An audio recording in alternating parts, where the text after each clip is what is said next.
Hello, Candy, can you hear us? I sure can. All right, I believe we have Reeves and Abel absent and excused. Okay, thank you.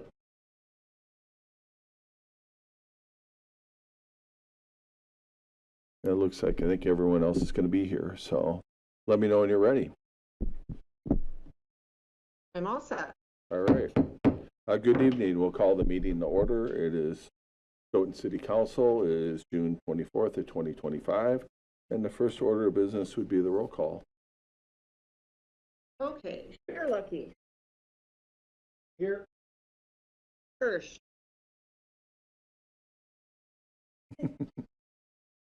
Here. Thank you. Jensen. Here. Hillison. Here. Butler. Here. Schumacher. Here. Vanu. Here. Nino. Here. Caravello. Here. Wozniak Scanlon. Here. Okay, we have 10 alders present. We have Reeves and Abel absent and excused. All right, thank you. And we are certified of compliance with open meeting laws. The next order of business would be a public hearing for the 2025 street construction and special assessments. We'll close our regular meeting and we'll open for a public hearing. Anybody here wish to speak regarding this issue? Nobody's standing up. There is nobody online, so we'll close the public hearing. We'll open our business. The first item is public comment. We did have a couple of people signed up to speak, but hopefully they were directed to the public safety meeting. It was on a parking issue, and the public safety meets tomorrow night, so hopefully they'll be attending that. Anybody wish to speak at public comment? Hearing none, we'll go into communications and presentations. First business order would be historical fact of Stoughton. All right, if you all recall in the last one, we were talking about the origination of Racetrack Park, and we weren't able to come up with why it's named as such. So I did a little bit of digging and found out why it's named such. Starting about in the 1850s, you know, shortly after incorporation of the city, they had been doing horse racing out in that area. So in 1879, the Stoughton Fair Association built a racetrack and a grandstand on that site to host trotting and harness horse racing. The races had been run on that site, or they had been run since the 1850s or so. So this was initially known as the Stoughton Fairgrounds, but the name was changed a few years afterward to O.M. Turner Driving Park. That's when they started to drive cars and that on it. And that was then platted for some development around that one parcel. Of note, O.M. Turner was the son-in-law of Luke Stoughton, so that helped. So then in 1913, the city acquired the one parcel, one part of it, and developed or designated that as a public park. The development surrounding it was intended for workforce housing, which, you know, is another theme that's familiar to anything that we have today. They were looking to staff the man work factory, so they needed a place for them to live.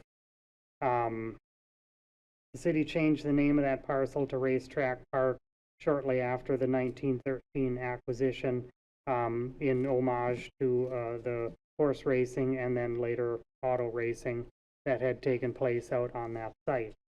Then all the way into 1988, that's when the Flugum Farm was added to the original parcel from the city, and it is the park that you see today. All right, I wish I had a photograph of it, but I could only find other stock photographs of things that were of other parks that were in the area, but not this specific one. Okay. Next item would be a presentation from Yahara Winds. And Mike Gilbertson is here to do that. And Mike, you can come up to the microphone here and I'll do this up for you. Hopefully, Candy, can you see this online? Yes, I can. Perfect. Whenever you're ready, Mike. Okay, thank you, Mayor Swadley and City Council. Thanks for allowing me an opportunity to join you tonight.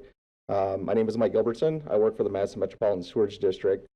My job at the district is coordinating the Yahara Winds Adaptive Management Program. My goal here today is, one, just to provide a background as to what Yahara Winds is. The City of Stoughton is an IGA, is a member of Yahara Winds, and has paid into the Yahara Winds since the beginning. And so my goal here is to, one, provide you background as to where we've been, why we were created, or what we've accomplished since, and then also bring it locally as to the resources that Stoughton has paid into Yahara Winds, and then also what has been accomplished in the areas in the watershed closest to this area. But first, so we've been at this a while, and just like I said, provide you more information about the resources that Stoughton has provided and where has those resources gone. So again, the Yahara Winds background, and then we're going to bring it in locally as to some of the compliance costs and the comparison between the different compliance options, and then also that local implementation, what has occurred locally. And then finish up with adaptively managing forward, kind of a plan where just as what's coming down the pipe for us in the remaining years of the program. So what are we talking about here? Why are we here? This is about phosphorus. And of course, this is an essential element. It's part of plant growth, animal growth. But as many of you, I'm sure, know, too much phosphorus can create a lot of water quality problems. And ultimately, that's what brought this whole thing to be. With too much phosphorus in the system, you're familiar with the Madison Lakes and all that, that led to promulgation of more stringent phosphorus rules. And then what that means is those that are discharging, there's additional requirements for them. And so this is the beginning, and what we're talking about here is reducing phosphorus runoff. And so because these new phosphorus rules were created, it's a federal requirement that water bodies that do not meet water quality standards or how they're intended to be used are considered impaired. And when those waters are listed as impaired, they're required to have a watershed plan developed and to describe how you're going to restore or improve that water quality. And so that's what the Rock River Basin TMDL is. This whole plan the TMDL is an acronym for total maximum daily load. What that means is it's a watershed plan to improve water quality.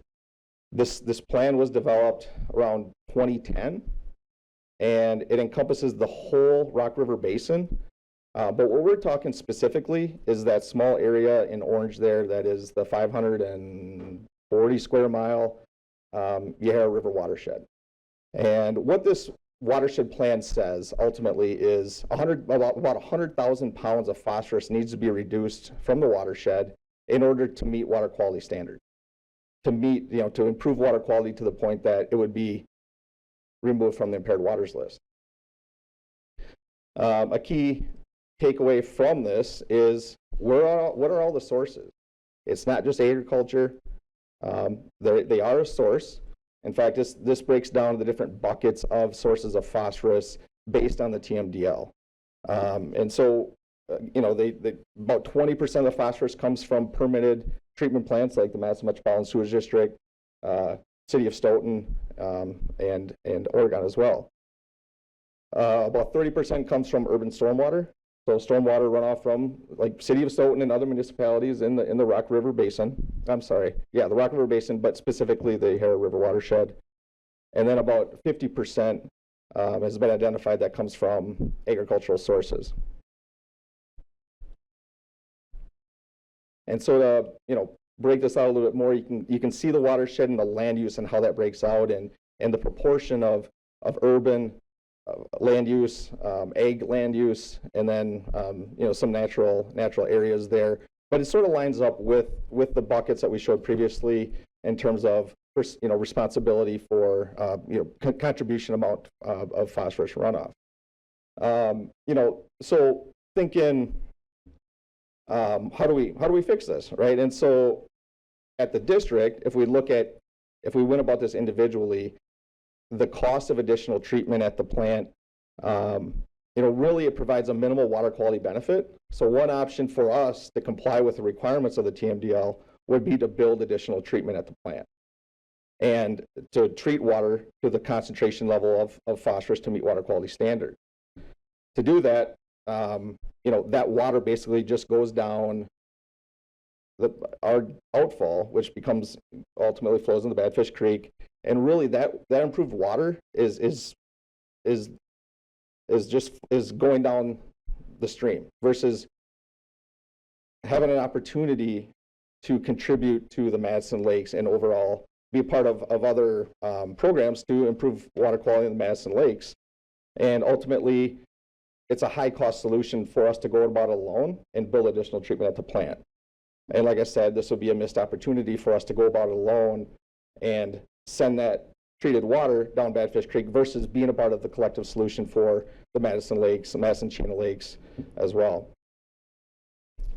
So as I said, the cost of additional treatment kind of break this down as to why we went with adaptive management as a compliance option. This sort of breaks out the raw waste that comes to the Madison Metropolitan Sewerage District. So the amount of phosphorus that comes in is at about 6 milligrams per liter. With our current treatment, we can take out about 95% of that phosphorus, leaving the concentration about between 0.2 and 0.4 milligrams per liter. What we're talking about here in meeting water quality standards and meeting more stringent phosphorus requirements is basically reducing that effluent, the concentration of phosphorus, down from about 0.3 to about 0.07 milligrams per liter. So we're talking about a very small amount of phosphorus and at very expensive cost that would be distributed amongst all the ratepayers in the watershed.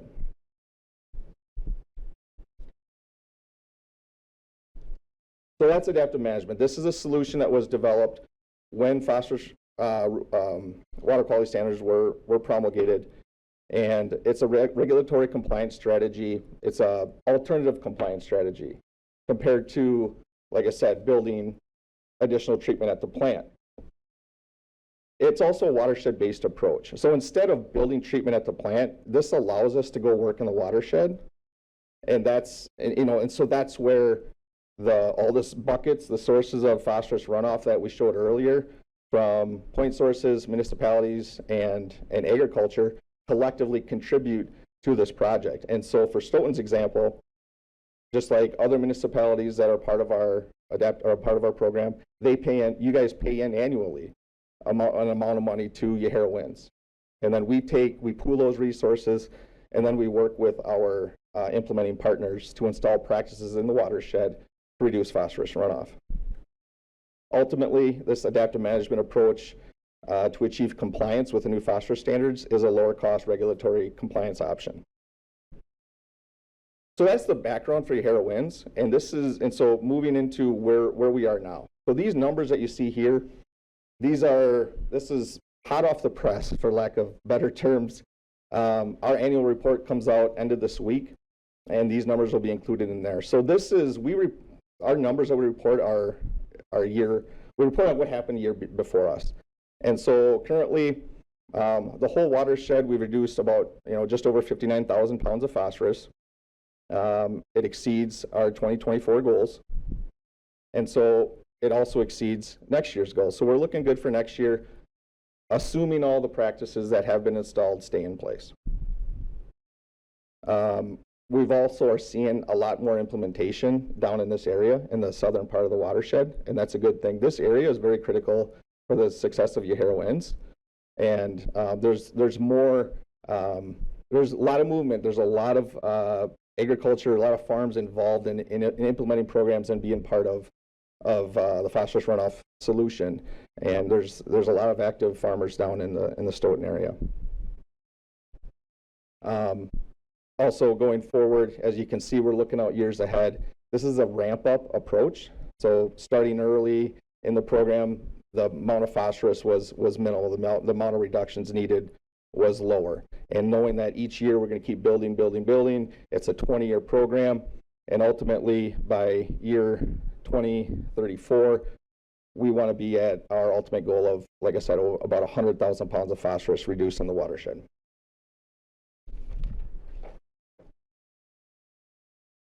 So that's the whole watershed goal. We also have reach-specific goals. So we have 8 reaches that make up the Yahara River watershed.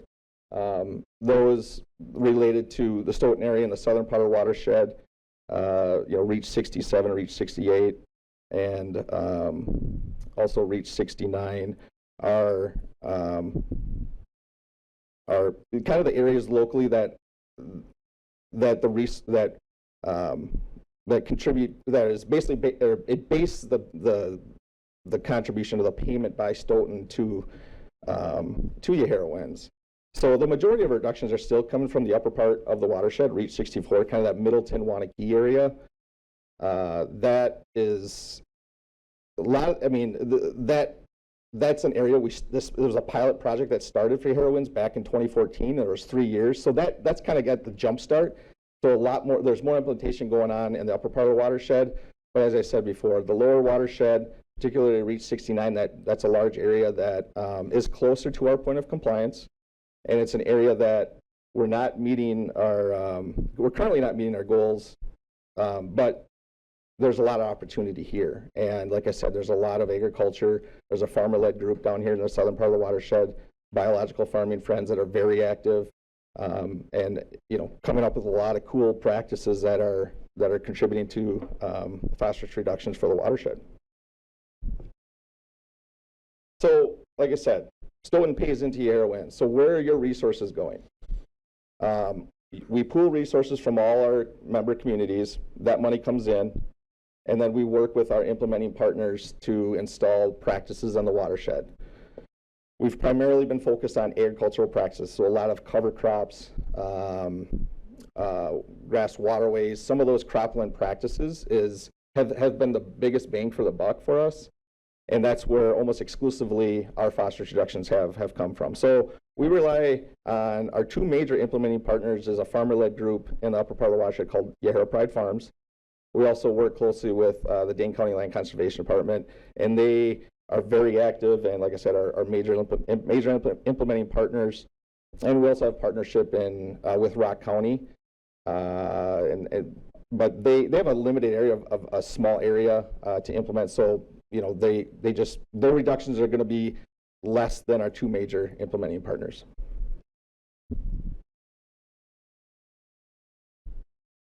Okay, so now, as I mentioned, we kind of give the background, some of the numbers behind where we're at, the amount of reductions that we've achieved so far, and this is where we try to bring it down to the specific information for the city of Stoughton and also the Stoughton wastewater treatment plant. This breaks out the different options. So, so as I talked about before, adding additional treatment at the plant, this sort of breaks out what would that look like. So the goal would be to meet water quality standards.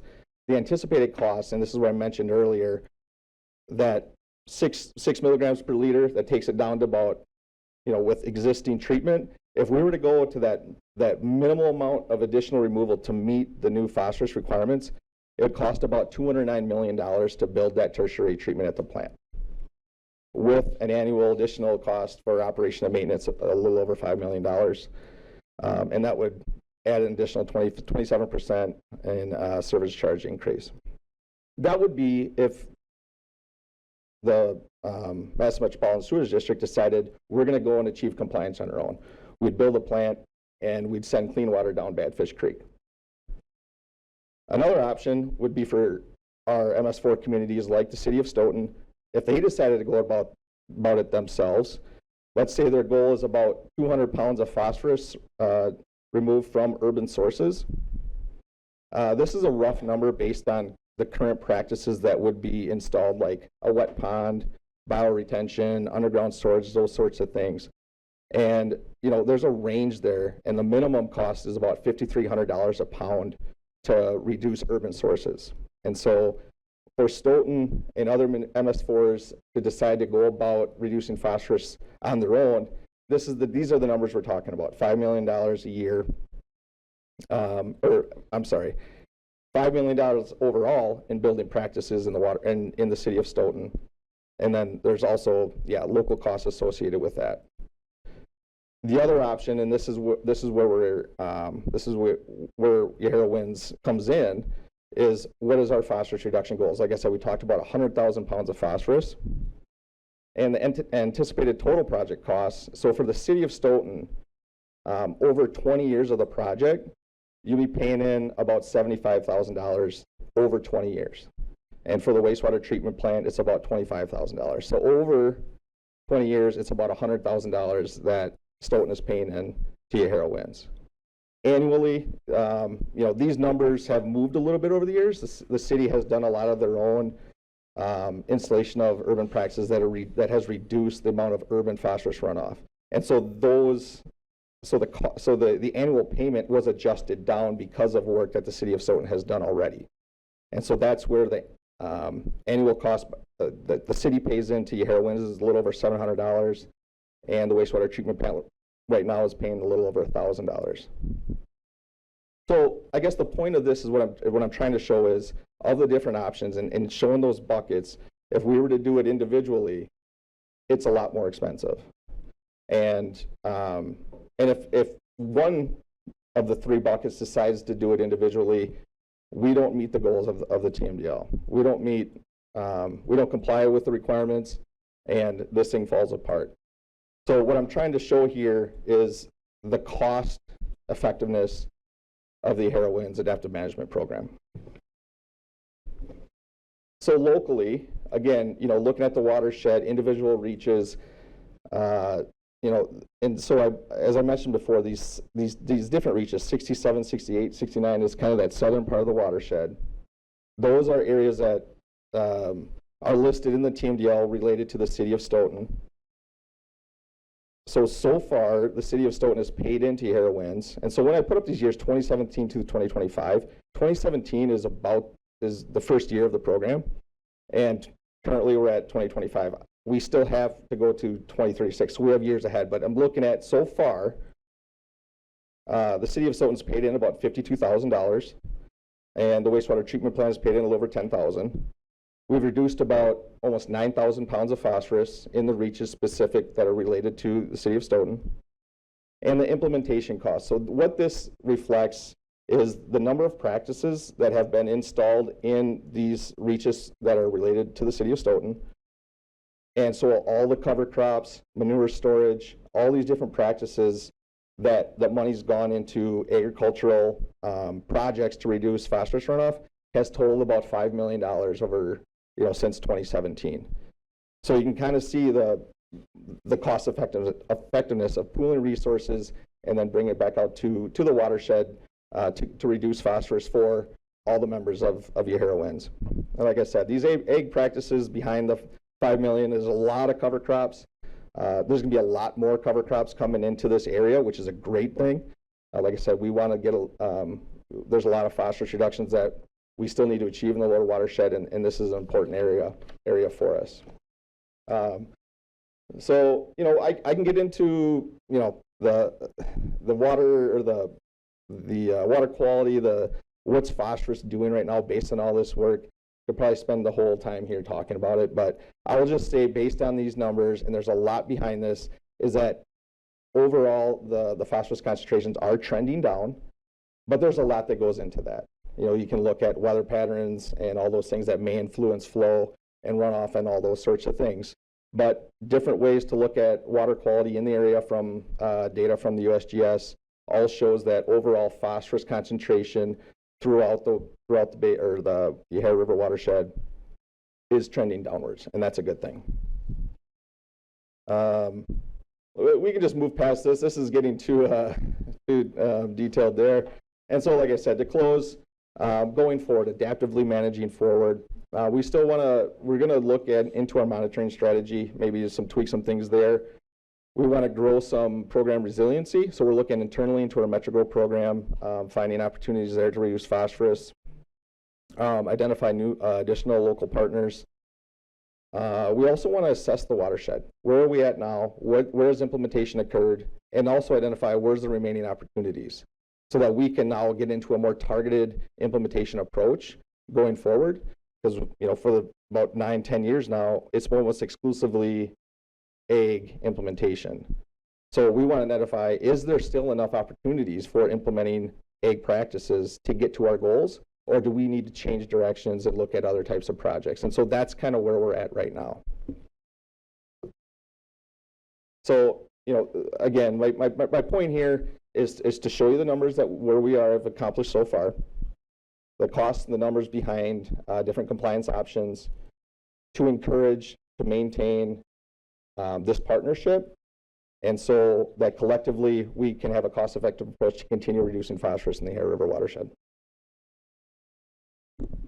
All right, thank you, Mike. Are there any questions? I'm sure there's going to be a few. So we have two people from utilities here tonight. We have the utilities director and the finance director, so it must be your lucky night. Hey, that's great. But I think Director Weiss has some questions for you. I just want to thank you. I think that the adaptive management program is actually an incredible program. There's all the items that you hit up on. There's no way that we could achieve exactly what you're able to achieve through this program on our own and not as cost effectively as this program provides to us. So thank you very much for all your hard work on it, and we really appreciate being a partner to it. Thank you. All right, Alderperson Hirsch. Thank you. Again, this is a good presentation, and I've worked on the agricultural side. With respect, you know, you're only focusing on the agriculture right now because that's the biggest thing, but thinking ahead to the municipal side, what sorts of things in the future are you going to be asking of municipalities to do? What can homeowners do? What can other people do, so we can get a jump on that through possibly education to try to get our bucket, you know, down as well? I appreciate that question, and you know, that's part of where we're going right now. When I mentioned the targeted implementation, assessing where we have opportunities and where we don't have any more, or where the ag opportunities may be limited now because so much work has already been accomplished. The different types of projects we might be looking at could be things like stream bank stabilization. So in a stream where you have a lot of erosion, there's phosphorus within that sediment as well. So is there large projects there, you know, that we could get involved with? So stream bank stabilization, maybe a wetland redevelopment or wetland improvement project. A lot of times there's built wetlands that are a part of the runoff control systems of urban areas. And a lot of times those need some work, get back to performing the way they were intended, get the phosphorus removal and as they were designed and built. Those types of things are projects that we would like to hear from municipalities and those ideas so that we can engage and look further into those. This targeted implementation is like, this is happening right now. This change in our direction is happening right now. And so your question is exactly what we're wanting from municipalities, soliciting these types of project ideas so that we can review them and look at how we can work to work on those projects. So like, I mean, those are just some examples. No, I guess maybe take a step backward and explain to us where this phosphorus is coming from, and is it coming from fertilizer use? Is it coming from, you know, what people use at the home, like, you know, detergents and stuff? Where is that coming from that, again, we can work on behavior change? Sure. Yeah, you know, at a micro level, it could come from people washing their cars in their driveways. You know, that's a nutrient source. It is also from nutrients that are applied to lawns and run off there, no doubt. And that gets all, you know, it goes into the streets and it's part of the stormwater system at that point. There's, you know, just material on the roads that's left by cars has nutrients in it. I mean, there's a lot of those sources. You know, I don't want this to come across that we're pointing fingers at agriculture. That's not where our primary focus, I mean, it's been our focus because the cost per pound of reduction was the biggest bang for the buck compared to, like I said, these other types of projects. So, yeah, I mean, those are all opportunities. You know, it's rain gardens. Those are type of educational opportunities for residents that if they wanted to control their own source of runoff on their lot, those are some options there. And there's a lot of resources at DNR's website and other sites as well. Those are some ideas for the individual homeowner. Because there's a lot of people watching this and they're probably wondering what they can do. So that's why I wanted you to give that answer. Yeah, and I also don't want, I mean, I don't think we would get to a point where Yahara Winds would be working with individual landowners to install those, but is there a bigger program that maybe could be developed, you know, something new, something different that, you know, that's the beauty of Yahara Winds. We have a lot of flexibility in these types of projects. We just have to review them and ensure that the numbers work out, the resources are there. So it's an exciting transition because it's new projects, new ideas, and I could definitely see something like that as maybe a group of landowners that want to get in on something that helps them on their property. You know, that could be something we can engage in.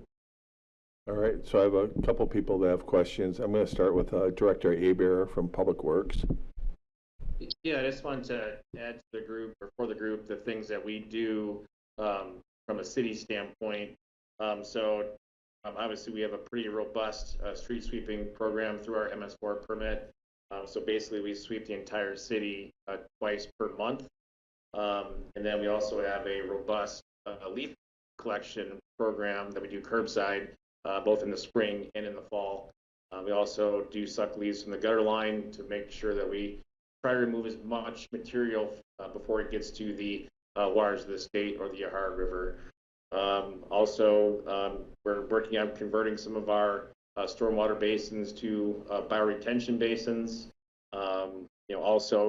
Following our stormwater basin management plans, also creating habitat around those basins as well. We also have a few rain gardens in town that we do maintain.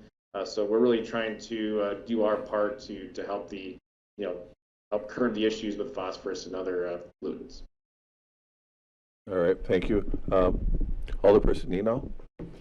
Yeah, thank you so much for being here today. I was going to say that I am one of the nutter butters who's out raking leaves from the block, my whole block in front of my house before it rains, because I found out about the Dane County Ripple Effects Leaf-Free Streets program, and you can get text alerts. So that's individual, very high effort for very low impact. So I really appreciate going after the higher impact with agriculture. And I also wanted to say that, leaves being a big source of phosphorus through our storm drains, and being a city that has a lot of trees that we're all so thankful for, we do need to be mindful about the street sweeping. And I think we have quite a few different actions in our sustainability plan for the city to explore things like repairing buffers, rain gardens, even thinking about exploring possibilities for piloting more green infrastructure for storm water management. So instead of the water filtering straight into a storm drain, filtering off the street into like a terrace rain garden or something like that. So I think that there are a lot of possibilities that can be explored. And so I would just be curious, if you're aware of some of those programs in other communities and whether or not those are, providing value back.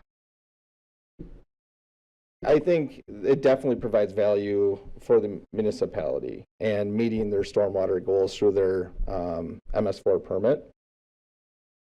And like I said, all these activities that were mentioned, street sweeping, leaf collection that I've failed to mention, all of these things are examples of the city of Stoughton that are actively working on reducing their phosphorus runoff, and it shows in terms of why their annual payment to Hero Winds is less than what it was originally. The payment was adjusted down, I think, 2 or 3 times because of new modeling results based on all the work that the city has done that has probably been mentioned. And so that's reflected in that reduced cost that the city pays in because of the work that is already being done here. And so that's a good thing for us. It's a good thing for everybody that you're taking on a lot of that work already and going beyond than just paying that money in. And so we thank you and we appreciate that. All right, any final questions? I knew you couldn't resist because it's a science thing. Exactly. I can never walk away from a water conversation without a few questions. I could probably take up a few hours just asking questions. So maybe sometime we can have an offline meeting about certain ideas in here. One that I wanted to focus on a little bit was, the tertiary treatment that you were talking about in there, that $209 million price tag on there. Is that just in adding to a plant, adding a plant onto the additional, or what exists now, or? Yeah, and those numbers are from, those are over 10 years old, 15 years old. So those are numbers from then. But yes, it would be adding another layer of treatment, and it's just for that phosphorus removal. I'm assuming that's a Struvite process that you're adding in there? To be honest, we already have a Struvite removal process, great. and that takes out a lot of the phosphorus already. How effective is that process? Well, that's going back to that slide where I showed our existing treatment, the existing, From the 6 milligram to 6 milligrams down to 0.2 to 0.4. Okay, so that is effective. And so so there's a lot of different places that goes. It goes through to the MetroGrow biosolids program. Mm-hmm. Some of that phosphorus removed and goes there's the sludge that's part of the existing treatment, and then some is from Struvite. And so we have, and we're not the only ones. There is other places that this occurs, and it harvests the Struvite from pipes, and then that gets transformed into basically marketable phosphorus pellets. Okay, that was my follow-up, Yep. is if that's marketable on the other end. Yep, Ostera, I think, is the brand name, and Okay. it shows up in other products. Sure. Maybe not always just that name, but I've seen it around. All right. And so, yes, this would be $200 and some million in a new treatment. What that technology is, that, like I said, I work in the watershed. I'm not in the plant, so I can't really speak Okay. to that technology.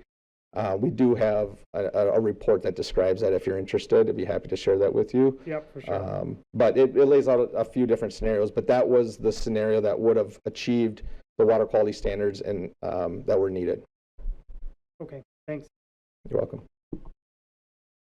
Yeah? I mean, I don't want to bore everybody. Okay. All right, well, thank you again for being here. So it sounds like, we can continue the conversation. We do have a sustainability committee. We're in the process of trying to set some benchmarks.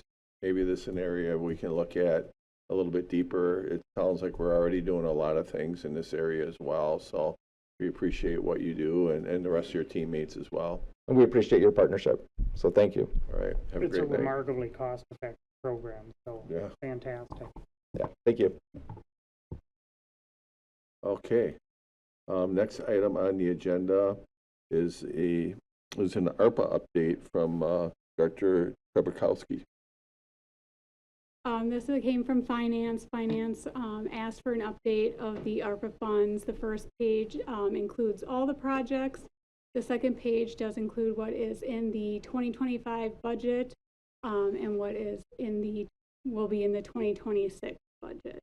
If there's any questions, I'd be happy to answer them, but otherwise this is just for information. All right, any questions?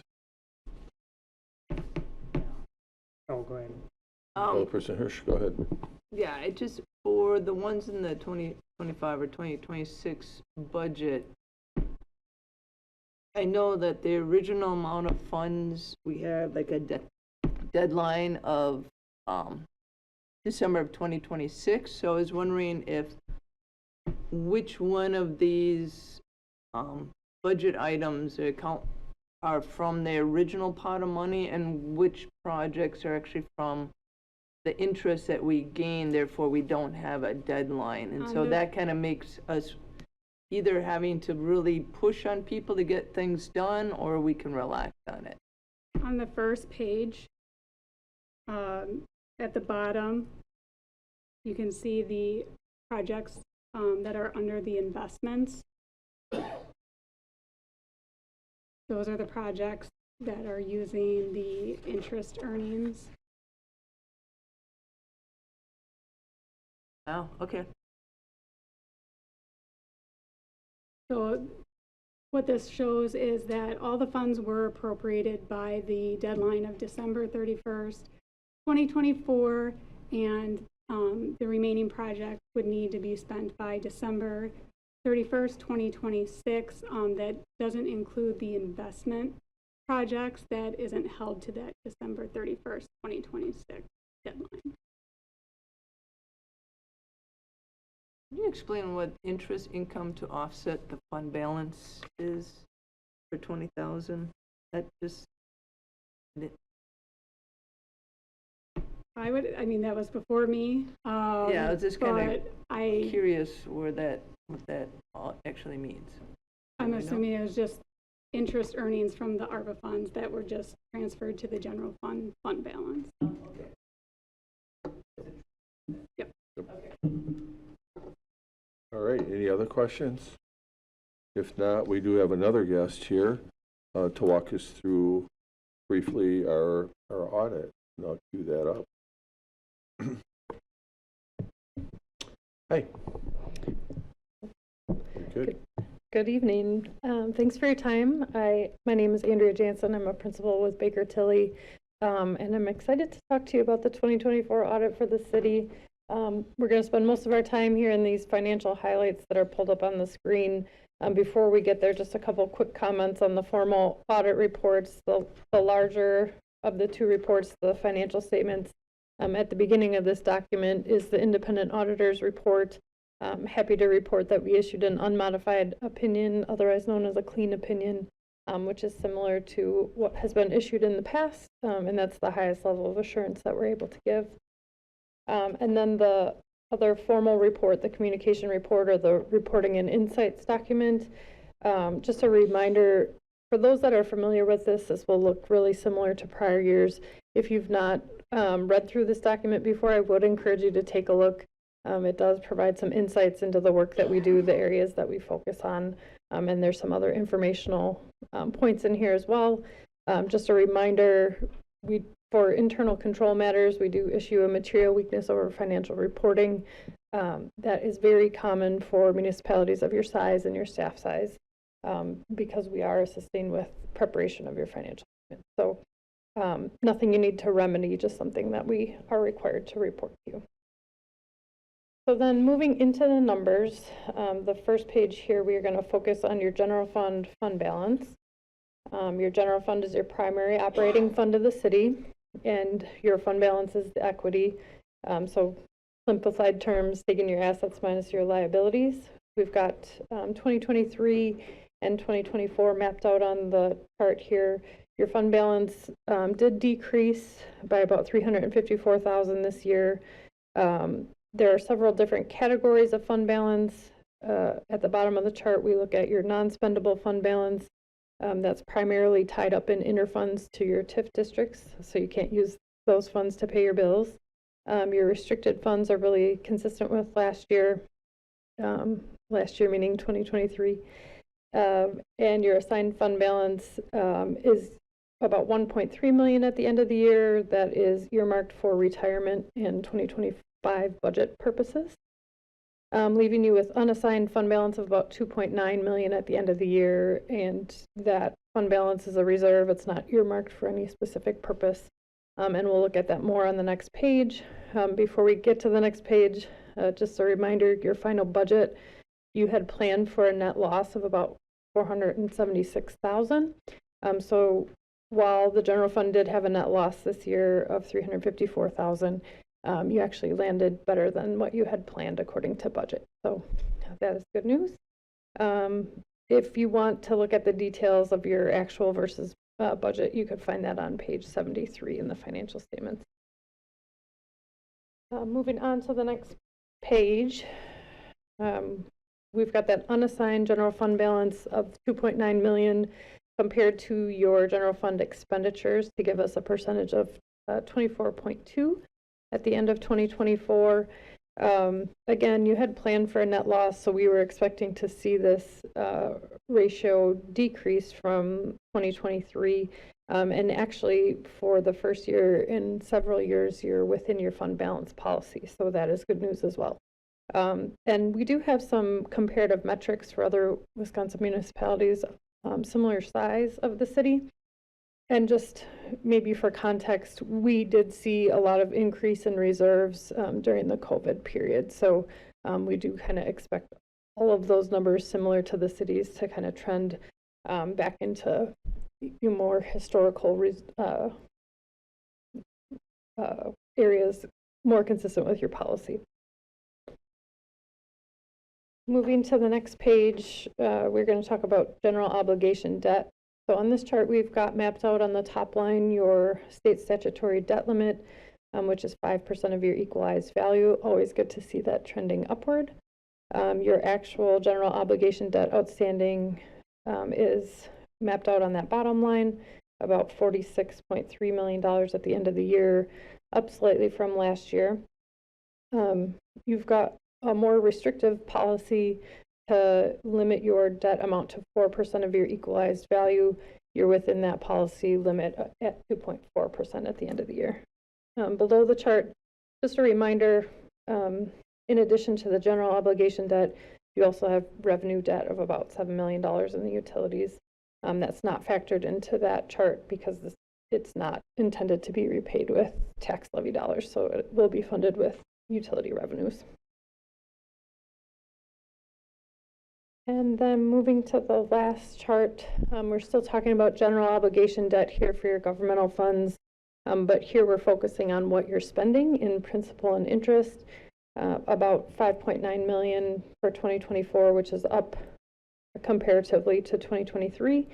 And then we compare that value to your non-capital expenditures in those same funds to get a ratio of about 23.3%. Overall, when we look at the trend line here, that metric is fairly stable, which is something that we do think is a positive sign. So while you're slightly up from last year and slightly up from the comparative metrics, this combined with where we saw your overall debt on the previous page, no significant concerns with where you're landing here. So I'm happy to answer any questions if there are any. Are there any questions? We will have a agenda item later on this evening. All right, thank you for being here. Yeah, thank you. All right, we'll move into our consent agenda. Has a few items in there. I would entertain a motion for the consent agenda. A motion by Jensen. Is there a second? Second. Second by Tillison. Would anybody like anything acted on separately from the consent agenda? Hearing none, all in favor say aye. Aye. And any opposed? None opposed. That motion carries. Old business, ordinance 22 of 2025 for a second reading. This is coming from the Plan Commission. Alderperson Caravello.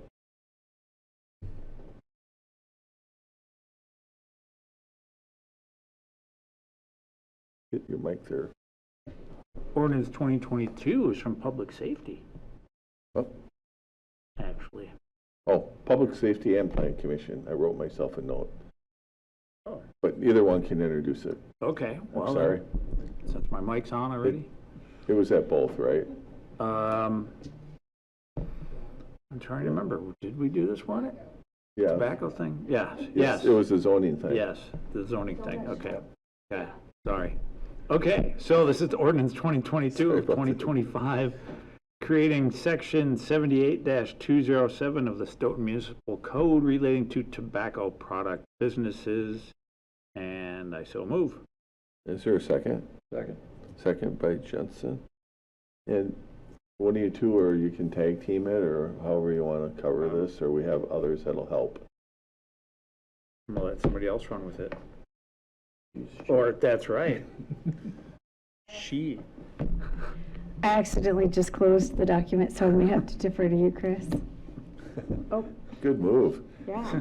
I'm not very tablet savvy. So I'm going to paraphrase basically in a nutshell. What we're doing is creating an ordinance that allows us to restrict tobacco-based businesses based on the percentage of the sales that of those products that they have on their floors.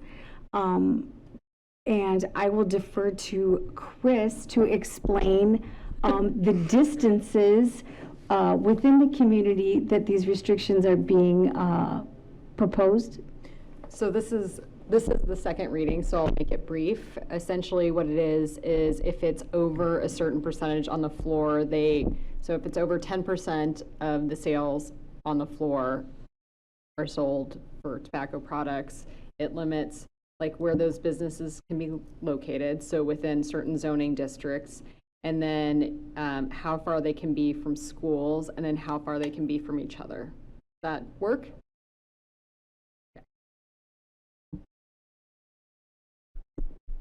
Yes, anything you want to add, Attorney Matthew? It also does create a business license, so the requirements for the license follow state law, but they do have to get a business license from the city before they can operate. It's not like there's really any strict requirements because it follows state statute, but there are provisions for revocation of a license. So that's just in addition to the zoning setbacks. Alderperson Hirsch. I have a question. How many businesses will this ordinance now affect now? I mean, are we putting some businesses out of business? They would be grandfathered in, basically. Okay. Now, if they were to try to expand, for example, in a strip mall, what would happen? So I guess I don't know how many non-conforming ones there would be right now, but basically if you are a non-conforming use or a legal non-conforming use, your footprint is stuck where it is, so you wouldn't be able to expand. They can't increase the use, I guess. So they are grandfathered in and they can't expand, but they can continue to operate. Follow-up question, are we also capping the number of, I mean, part of the slide presentation in there was that we have more per capita than a lot of our surrounding municipalities, and I was wondering why we didn't do the zoning and cap at a certain amount. Let me take that one. Well, basically, we're limited on what we can do through the licensing, so we can create more limitations through zoning, and that's the direction that city attorney advised us to go. Yeah, we did look at like a population, like a number cap per population. I guess we felt it was more legally sound, I guess, just to regulate through the setbacks, because the restrictions that are in place now, it does pretty well limit the locations in the city. We just thought it might be a little questionable to put an absolute cap in how we justify the number and what the basis is for that. Yeah, and I think with the alcohol, the cap was established when the licensing first came into play, and the regulation in this area isn't as bad as it is in alcohol. This is even worse. This is the way I'm going to put it. Others may disagree, but I think that doing it through the zoning and the map that shows here will make it extremely challenging for us to have even more, and I'm fine with that. Our intern, Noah, he did a very nice map showing, how each one of these regulations were applied and then where potential areas, so it is quite restricted. Yeah, and I think we also followed kind of the lead of some other municipalities. there have been some other municipalities that have done something similar. So we sort of did a little survey of other ordinances and modified this for our own purposes. Any other questions? Chris, could you explain a little bit more in depth exactly what the sign limitations for these businesses will be in this ordinance as well? Can I say no? Of course you can. So we need to rewrite the sign ordinance currently as it sits right now. One of the things that came up was like no flashing signs, and that's one of the things that's, I believe it's currently in our ordinance, but it's in certain districts. So we did add it to this area, I believe, here. And then actually I had pivoted and started working on the sign, like our current sign ordinance that needs to be updated. It's out of date currently. Like there's new legislation that's come down that makes our ordinance not. So that's why I jokingly was like, I don't want to talk about signs, but yeah, does that help answer the question? That does. Thank you very much. All right, anybody else? Alderperson Nino? Yeah, not a question, but just a comment that I appreciate that rather than a cap, applying some sort of buffer to schools, parks, and childcare specifically to reduce exposure to this type of activity, I think is a really smart way to go. So support that. All right, anybody else?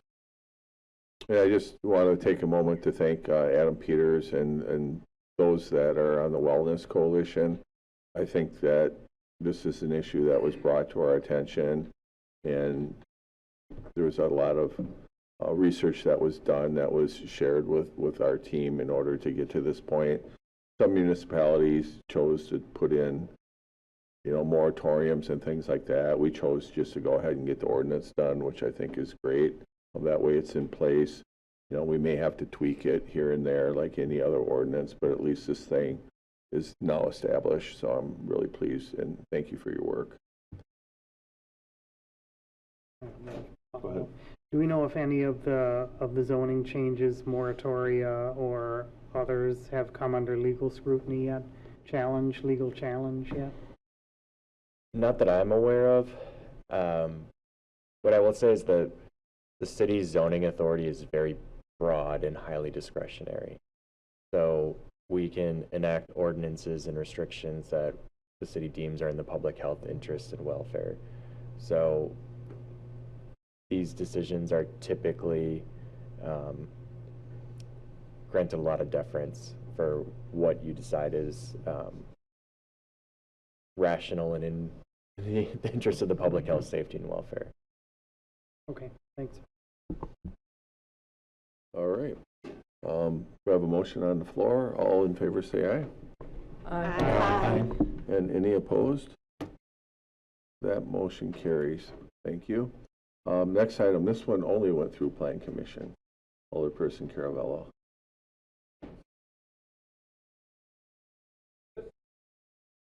Needs my mic on. This one is 024 of 2025, amending section 10-2, parentheses A, parentheses 5, section 10-3, and section 10-7, establishing the city as a designated municipality, in addition to updating the change in name from the State Department of Commerce to the Department of Safety and Professional Services of the Stoughton Municipal Code relating to the building regulations and construction standards. And I so move. Is there a second? Second. Second by Schumacher. Was that something the attorney wrote that resolution, or? Just kidding, Rick. Alderperson Caravello, what does all this mean? Exactly. So I'm going to hand it over to Chris or anybody, planning director Chris, or anybody that wants to run with this one. Sure. So I let Rick take the fall for a lot of things, but I actually wrote this one, just an FYI. So, essentially what it is we're giving the option for people that are getting commercial level building, like they have to go through the state for review and approval. And we are becoming essentially one of the cities that'll give the secondary option of having our, like a consultant come in and review the plans if that's the direction that they want to go. It's the same level of service between the state and, being a designated municipality. The nice thing is if we're designated and we have a situation that needs to get approved faster, a lot of times this is the faster direction to go, and it is more expensive, and they have the option to do both. But the flip side of that, and this is what the driving force behind this is a program that they used in Sun Prairie, and our building inspector really liked it because she can log on and see where stuff is in the process and even see the plans and what's being approved. And we don't have that at the state level. We just get basically something in saying it's been approved. But we can't require them to go through us. They have the two options. So that's essentially what this is. And then also updating the name. All right, any questions or comments on this one? Hearing none, all in favor say aye. Aye. And any opposed? That motion carries. New business, we have a couple that came out of Finance Committee. Alderperson Butler. First one doesn't have quite as many words, but it's close. This is Resolution 88 of 2025. Amend the 2025 Capital Improvement Plan budget for the Asphalt Overlay Program Contract 5-2025, which includes Christensen Way and Mellon Street and the Senior Center parking lot repairs, and enter into agreement with Payne and Dolan Incorporated. And I so move. Is there a second? Second. Well, second by Nino. Alderperson Butler. So this is an amendment to the previously approved CIP budget, reducing some expenditures, and I would defer to either Director Trebekowski or Director Hebert to discuss further details. I can start if you'd like. So this is a pulverization project that we also incorporated work to the Senior Center parking lot. So this is for Christensen Way from Norse Parkway to Mellon, and then Mellon to Norse, then Mellon from Norse to Page. So we'll be pulverizing the asphalt, and then spot curb and gutter replacement and spot sidewalk replacement, as well as some apron work. We'll also be adding a valley gutter at the intersection of Christensen Way and Mellon. And Payne and Dolan is the apparent low bidder. However, we'll be doing the majority of the work in-house for the pulverization and rough grading and haul away of the pulverized material, which saves us a tremendous amount of cost doing it that way.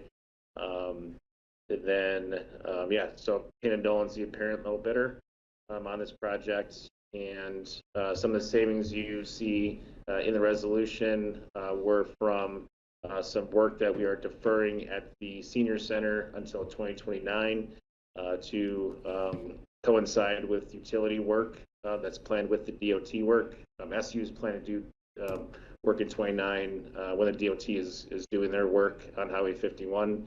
So we're going to just do a portion at the bottom of the parking lot at the Senior Center to improve some drainage. With that, I'll take any questions. All right, thank you. Are there any questions? President Schumacher. And then just as a sustainability note, as Brett was saying, the material that they'll pull away from there will be retained and then reused in future projects, so recycling. Yep, that's correct. So we'll use the material on site to create more of a crown in the roadway to sheet the water off towards the curb and gutter. And then, as Brett, you mentioned, we'll haul off the excess material and store that at our compost facility. and then use that in future projects. All right. Any other questions or comments? Hearing none, all in favor of the motion say aye. Aye. And any opposed? All right, that motion carries, and we have R89 of 2025. Yeah, this is R89 of 2025, authorizing and directing the proper city officials to approve the city council, or the city of Stoughton audit. And I so move. All right, is there a second? I think we want to accept it, right? Yeah. Is that, Yeah, do you have a so preference on that, Rick? the agenda is correct with the language of accept. The resolution needs to be updated. Where it says approved, it should really say accepting the audit. So, That was a Dragney thing. All right, are you okay with that, to accept it? Okay, is there a second? Second. Who was that? Second by Nina. Alderperson Butler? So not to define by reciting the title, but this is to accept the audit, which we heard about earlier. All right, any questions on that? Hearing none, all in favor say aye. Aye. And any opposed? That motion carries. All right, see you again next year. All right. Next item, number 10. The next couple items are coming from the Plan Commission, Alderperson Caravello. And these are first readings, yep. Yep, these are first readings. This one is ordinance 25 of 2025, approving a general development plan for the area known as the 401 South 5th Street. Where did it go? 401 South 5th Street parcel number 281/0511-081-3918-5, Stoughton, Wisconsin. Very And it's good. a first reading. And I do have something to point out about this, though, as I'm reading this before I hand it over to Chris. It looks like maybe in the recitals, something between this one and ordinance 2026, I think on item number 3 and maybe item number 4, maybe, or maybe just 3, something got jumbled up between Okay. this item and the next one. There's some things that overlap. If I can jump in, I think on number 3, it says it's part of the Stoughton Riverfront development, which it's not. Okay, Yes. And I'll strike it. And I don't think, was your public hearing on June 10th or was it June 9th? June 10th was a Tuesday. This wasn't the weird one, was it? I don't remember if we had the public hearing here or at the Plan Commission. We'll check, though. I'll check. Yep, we'll check and bring that back. Anything else? All right. Otherwise, for any questions, this, Chris, you want to do an overview on this one? Yeah. This is the 5th Street one that most recently was Smith Photography. And you can see, before that, I think it was it VFW, Jordan? This one? Used to be a long time ago. Yeah, before your time, huh? Way before my time, yes. And we have interest in repurposing this building. It's essentially, and it's an existing non-conforming lot. The building's existing non-conforming. It doesn't meet setback regulations. It doesn't meet anything because it's Parking. yeah, it doesn't meet anything because of when it was sectioned off. And so essentially, if the Plan Commission wants to see this building, become something, a plan development's pretty much the only way to go. They're asking for essentially a 2-flat with a Airbnb on, I believe, the top location. And what is being approved is essentially like the flexibilities. I mean, this will explain it. So the flexibilities being given are lot size, lot width, front or street yard lot line, rear yard lot line, no parking requirements. Yet we're asking that if they do any modifications, they make it look more like the original building. All modifications to the building are needing to stay within the footprint, and as-built is being requested to verify the location of the building footprint. We're measuring off of Dane County GIS, so it could even end up being more than 11 feet off of, like, in other words, it could be less than that too. And then this is a 2-flat. The dwelling unit type may not be split into additional residents.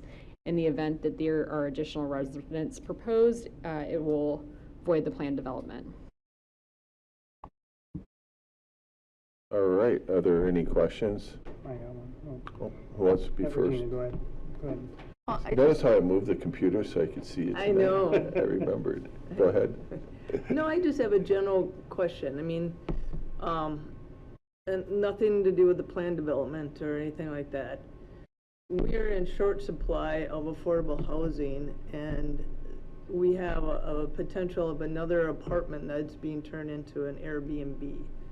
I mean, do you think we need to like look at how many are either single-family homes or apartment buildings or something like that in our city that are now being converted to Airbnb when we keep on saying that we have an affordable housing crisis? Because I know, I'm assuming this great apartment, and it's a beautiful building, and I'm glad it's going to be kind of renovated and reused, but kind of sad that once again, not that I have anything against Airbnbs, but I'm looking at our city where we keep on saying we have a lack of affordable housing, and here's another affordable space that's being turned into a commercial space.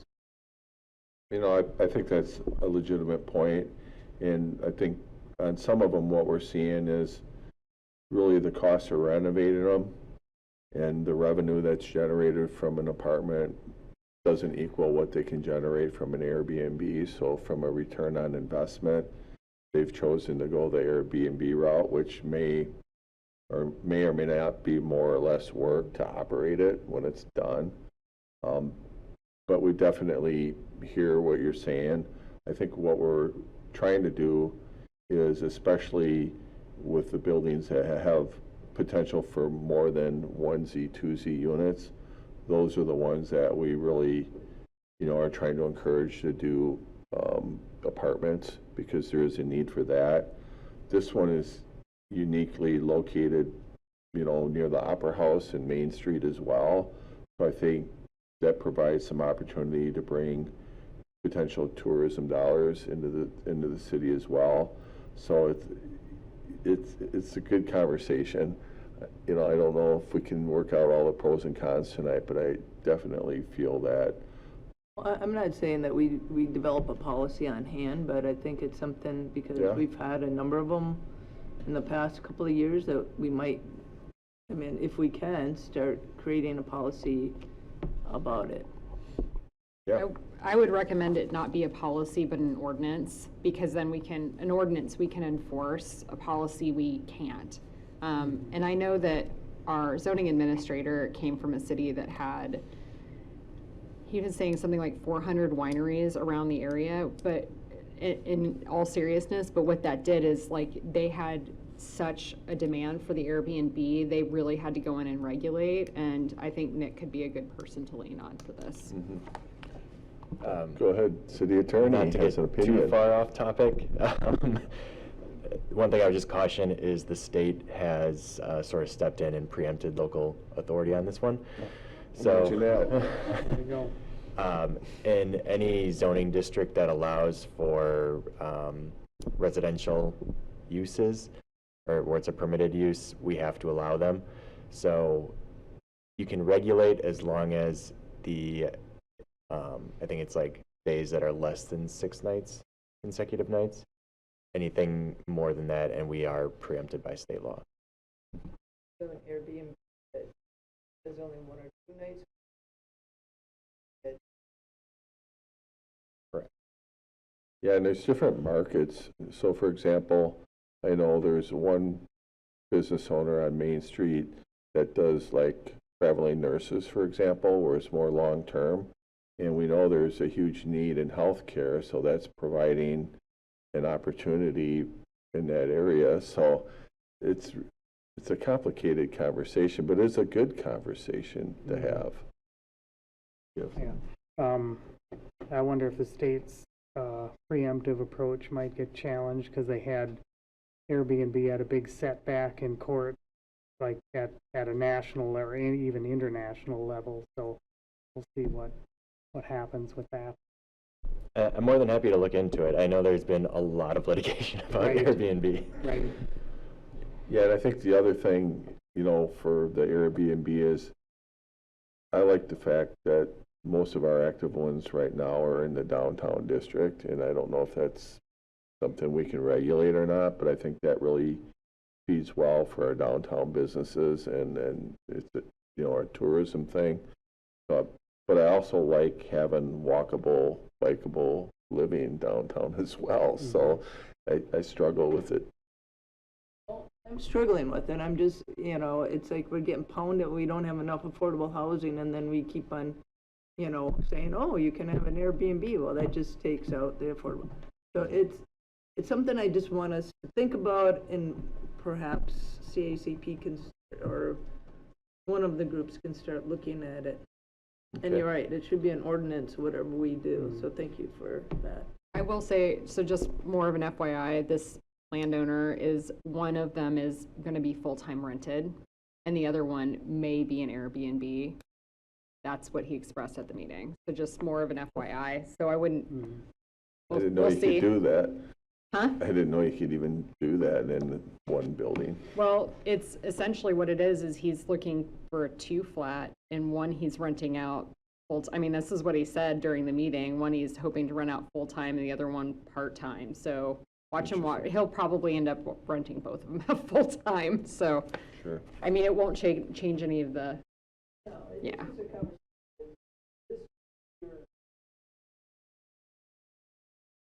Sure.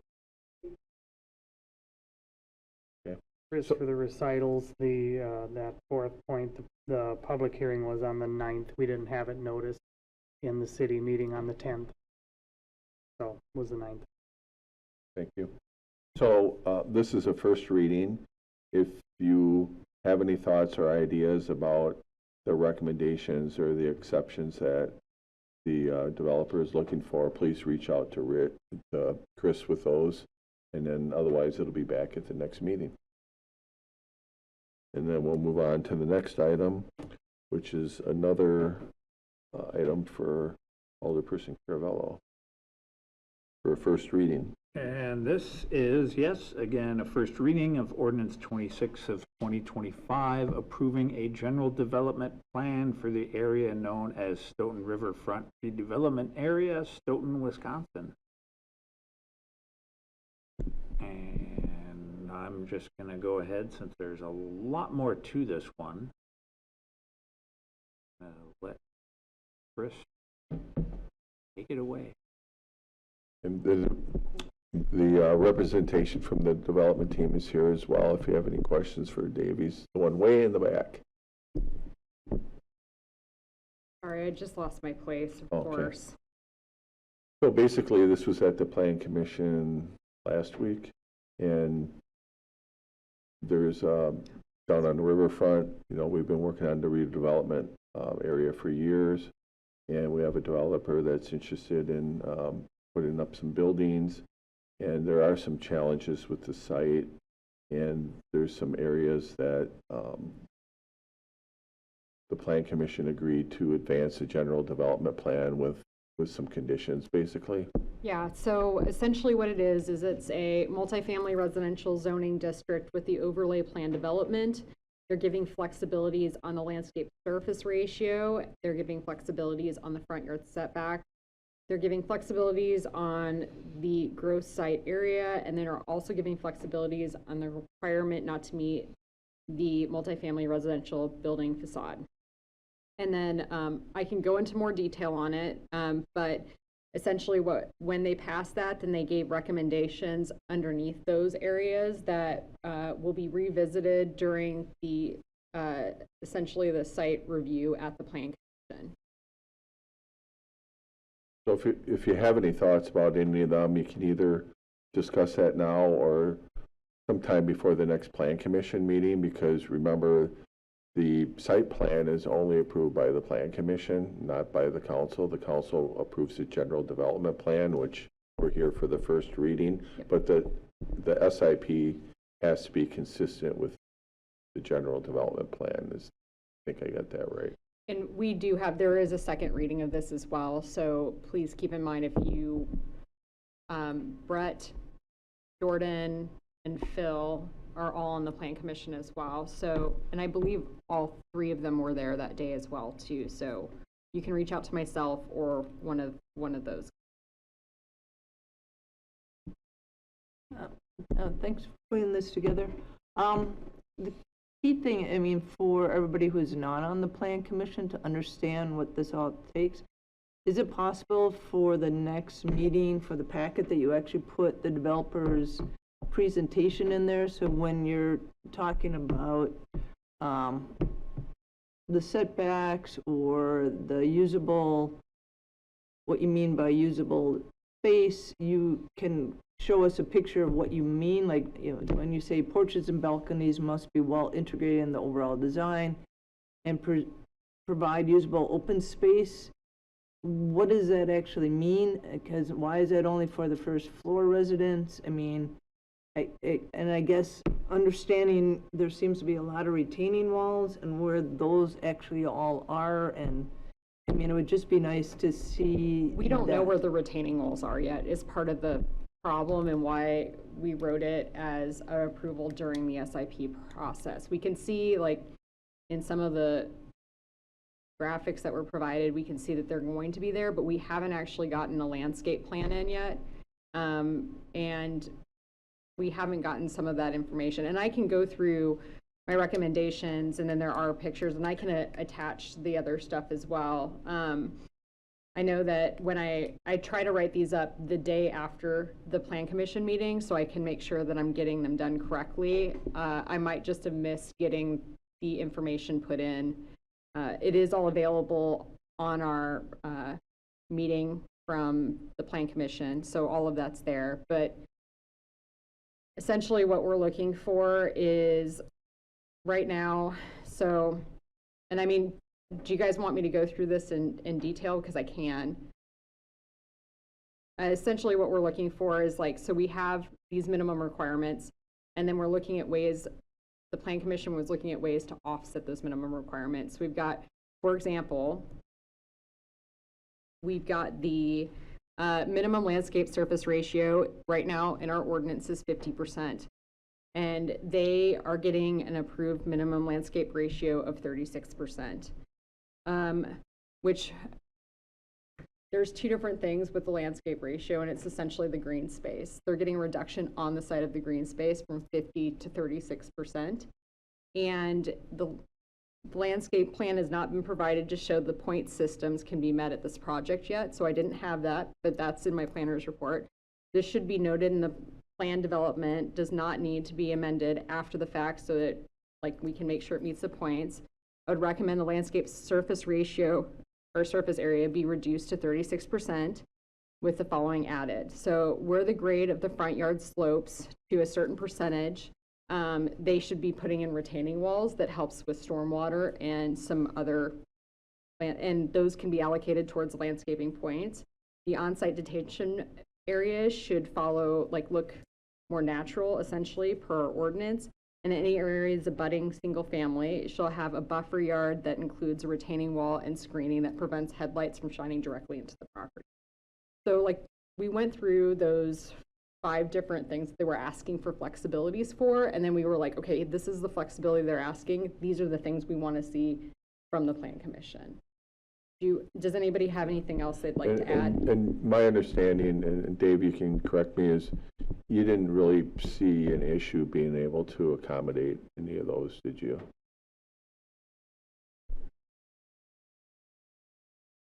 Yeah. And if you do, we can vet that out during the site plan. So what we're looking at for the first reading is really the general development plan. And what we're hearing is they're okay with it, so we can more than likely in 2 weeks move it forward, which is great news for the city and great news for the downtown. Right, I mean, I guess all I was asking is, so everybody that gets this packet, it's nice to have their presentation in too, so you actually get to see what the buildings look like. I mean, I'm trying to, and I'm not picking on you, Chris, but it's like nice when we have packets that it contains all the information, that we don't have to go back to the plan commission's packets to look at what you're talking about or what was presented, that it's actually contained. Sure. And we can that's email all I'm that out asking tomorrow. is- We'll email that out And tomorrow. because I think it's a really exciting project, and I guess I want everybody here to get excited about it and Sure. understand what you guys are asking to. So we'll send it out tomorrow, and then we'll include it in the packet for the second reading. Well, and Dave, if we could get some of the updated pictures, like I know that you had presented one showing the green space with the 36%, like that would be great in the packet. And I know you have shown me that. So that's the kind of stuff that I think we're going to need. Okay. Anybody else have any questions or comments? Anything you want to say, Dave?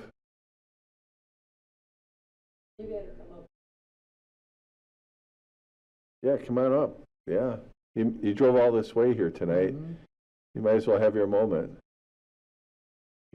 You can push the button there and the light will come on for you. There you That go. button? Okay, I know I'm not the loudest speaker, so hopefully this will help. No, but we're excited to be here.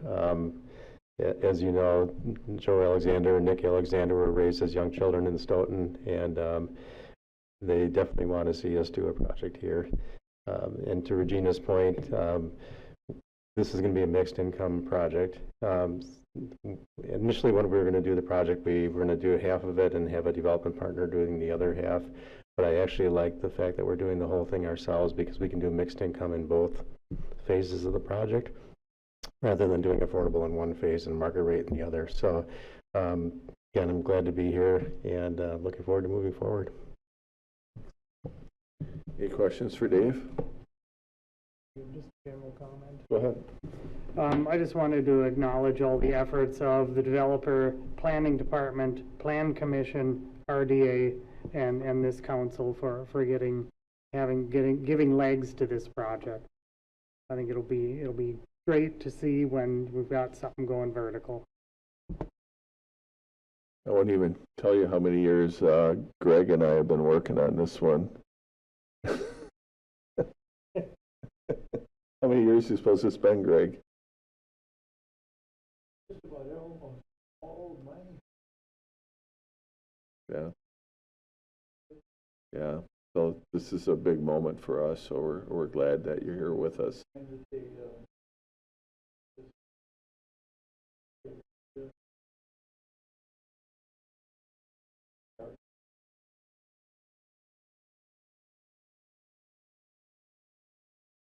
Becker actually has it out almost 25 years by the time.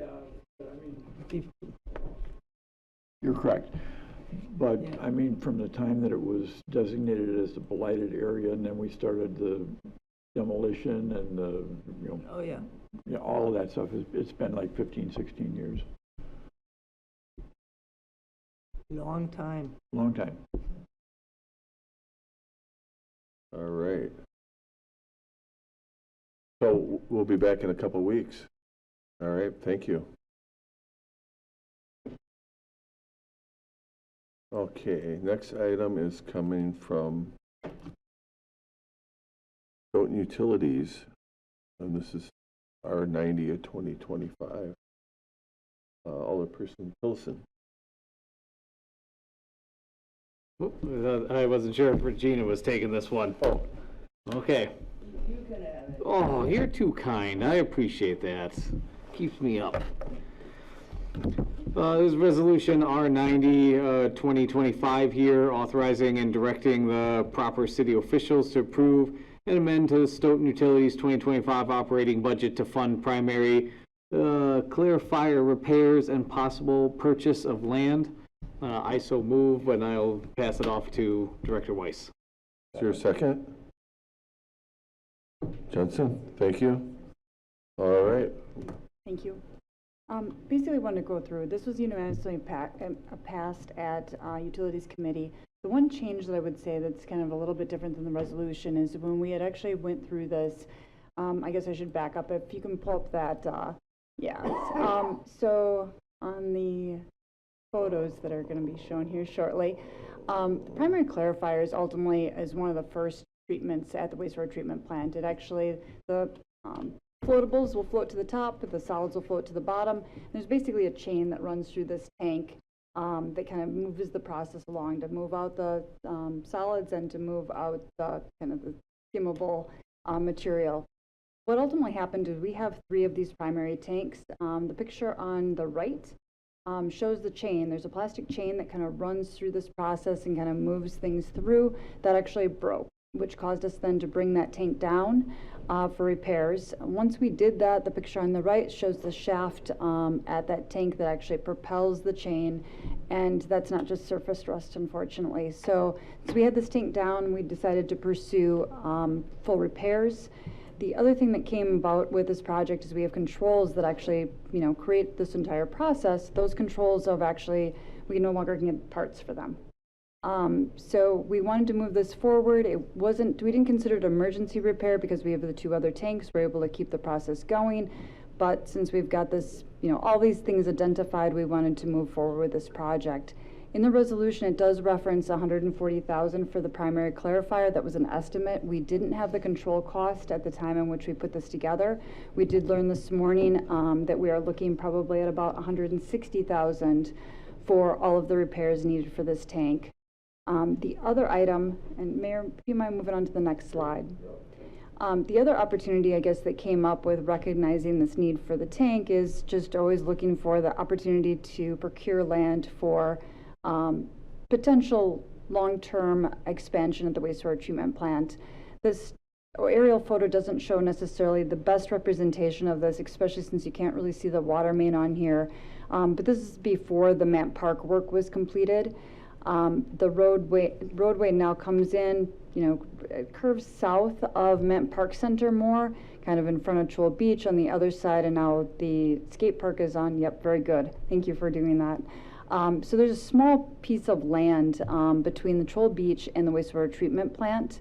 The other opportunity that we see here is that this parcel has basically 4 parcels identified, or I guess this piece of property that's kind of contained within Mant Park. There's the bus garage that is privately owned. There's the wastewater treatment plant. There's the Mant Park Center, and then there's kind of the remaining land.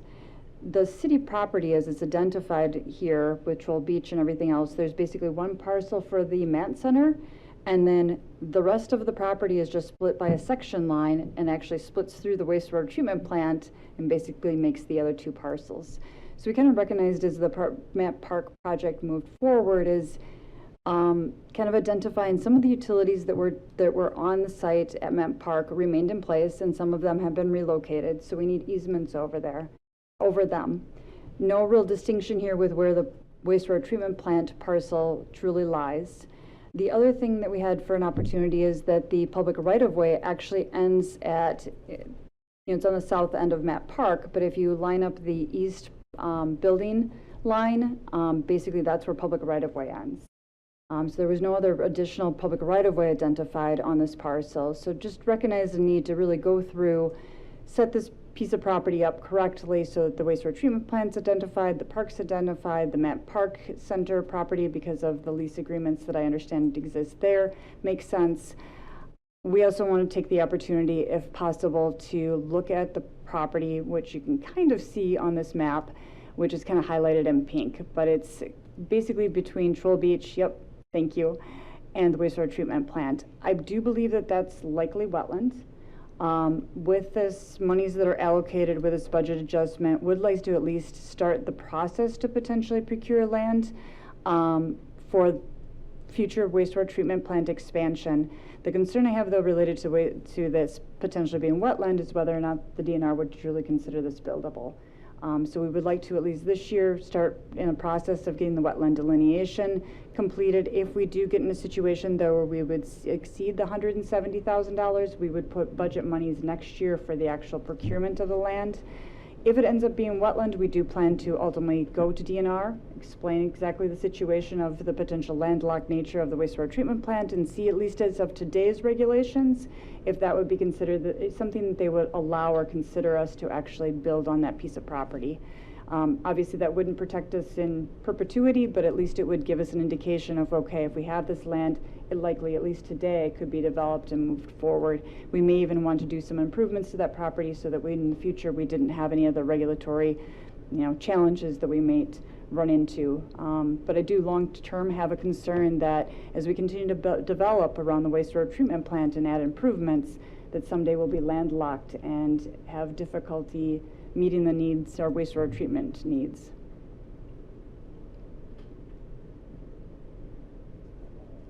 And I should highlight too, Shannon is here. She did go through the budget and we did discuss this project at great length. Shannon, I don't know if you have anything you would like to add related to that budget analysis and your findings related to the $170,000. Yeah, so just to add, looking at trends for the wastewater treatment plant, I ran it a couple different ways. Both methods suggested that we could end the year in wastewater better than what we had predicted, roughly about $150,000. So that cash, that additional that we weren't expecting, could fund this replacement for the primary clarifier. So our cash at the end of the year could potentially wash out to what we had budgeted for. Should that not be the case, should the trends not continue, as you recall at our budget or our audit presentation last year, we do have the cash on hand to be able to support this adjustment here either way. So financially, both ways, we'll be sitting just fine. Thank you. Was there anything you want to highlight on the last two slides, or did you cover it? I'm so sorry. The last two slides are actually for the next item. Oh, okay. All right. Are there any questions about this? I think it's pretty obvious that, we need to plan forward on what might be, and if we determine that this area is not developable or it's not enough to meet future needs, we do have conversations going with the school district as well about the bus bar and garage. Been kind of on hold until they complete the renovation in their current buildings, which they're almost done with. And then we'll resume those conversations, but that would be another option, or maybe even a plan B, or it might be both, who knows?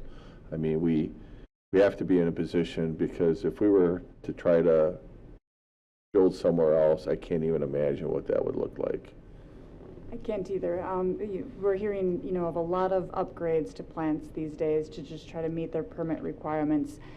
Anywhere like for just the sludge thickening, to actually dry the sludge, $11 million for that item that would allow for us, not to have to necessarily land apply. So that would be a sludge, ultimately a dry sludge that would be land applied, but it's much more reduced in volume. Waupun just recently, they had a very strict permit requirement. They did do a new method of harvesting algae with that. So they did get some federal monies for that project, but that project was $35 or $36 million, I think, for that project. Because of the unique nature, they got $8 million, though, in grants. There's a project out on the eastern side of the state, and I believe that their plant is at $60 million for the upgrades that they need to do there. So unfortunately, everything in a wastewater treatment plant is extremely expensive. All right, are there any questions? It's always just the sheer volumes. I think that's what drives the cost on it. When you're thinking about when you do your reports and you're at 1 point some million gallons per day. It's a lot to handle. All right, not hearing any questions. All in favor of the motion, say aye. Aye. And any opposed? That motion carries. Next item, who wants to introduce this one? Again. Okay. This is R91, 2025, authorizing and directing the proper city council, or, excuse me, city officials to approve sewer utility extension agreement between the city of Stoughton and Nader Commercial Properties LLC, and I so move. Second. All right, a second by Schumacher. And what can you tell us about this one? A lot, but I will also pass this one on to Director Weiss. All right, and I'll pull up these slides quick, hopefully The quick. situation, I would say that this agreement, and I apologize, it's not in your packet, but I did hand it out. The agreement was drafted by Attorney Manthe, and really the intent here is it's sort of a hybrid, I would say. We have a reimbursement agreement that we work with a lot of developers on to make sure that, basically none of those costs come back to our customers and that they're fully reimbursed. And it's rare, though, that we would have a situation where we have infrastructure being placed, but we don't truly have a subdivision that is kind of coming with that. And when we have the subdivision, we have a developer's agreement, and so that's all addressed through here. So this agreement basically is to address, there's a piece of property that is in the middle block on the south side between Chalet Drive and County Road N, or Veterans. And there is not sanitary sewer on that block. Part of that reason is that on the north side of the road on US 51, it's all still in the township, and then the properties on the corners are actually are able to get sanitary sewer service on the adjacent streets onto Chalet or County Road N. This developer came forward, especially because of the US 51 project, desiring to move forward with sewer extension. So if you just move down to the next slide, if you could. All right. Awesome, thank you. So this just highlighted that vacant property in the middle is 1521. They've went through the process with the planning department. They actually split this lot now so that the lot line is actually vertical as opposed to the 3 lots that are shown there kind of horizontally.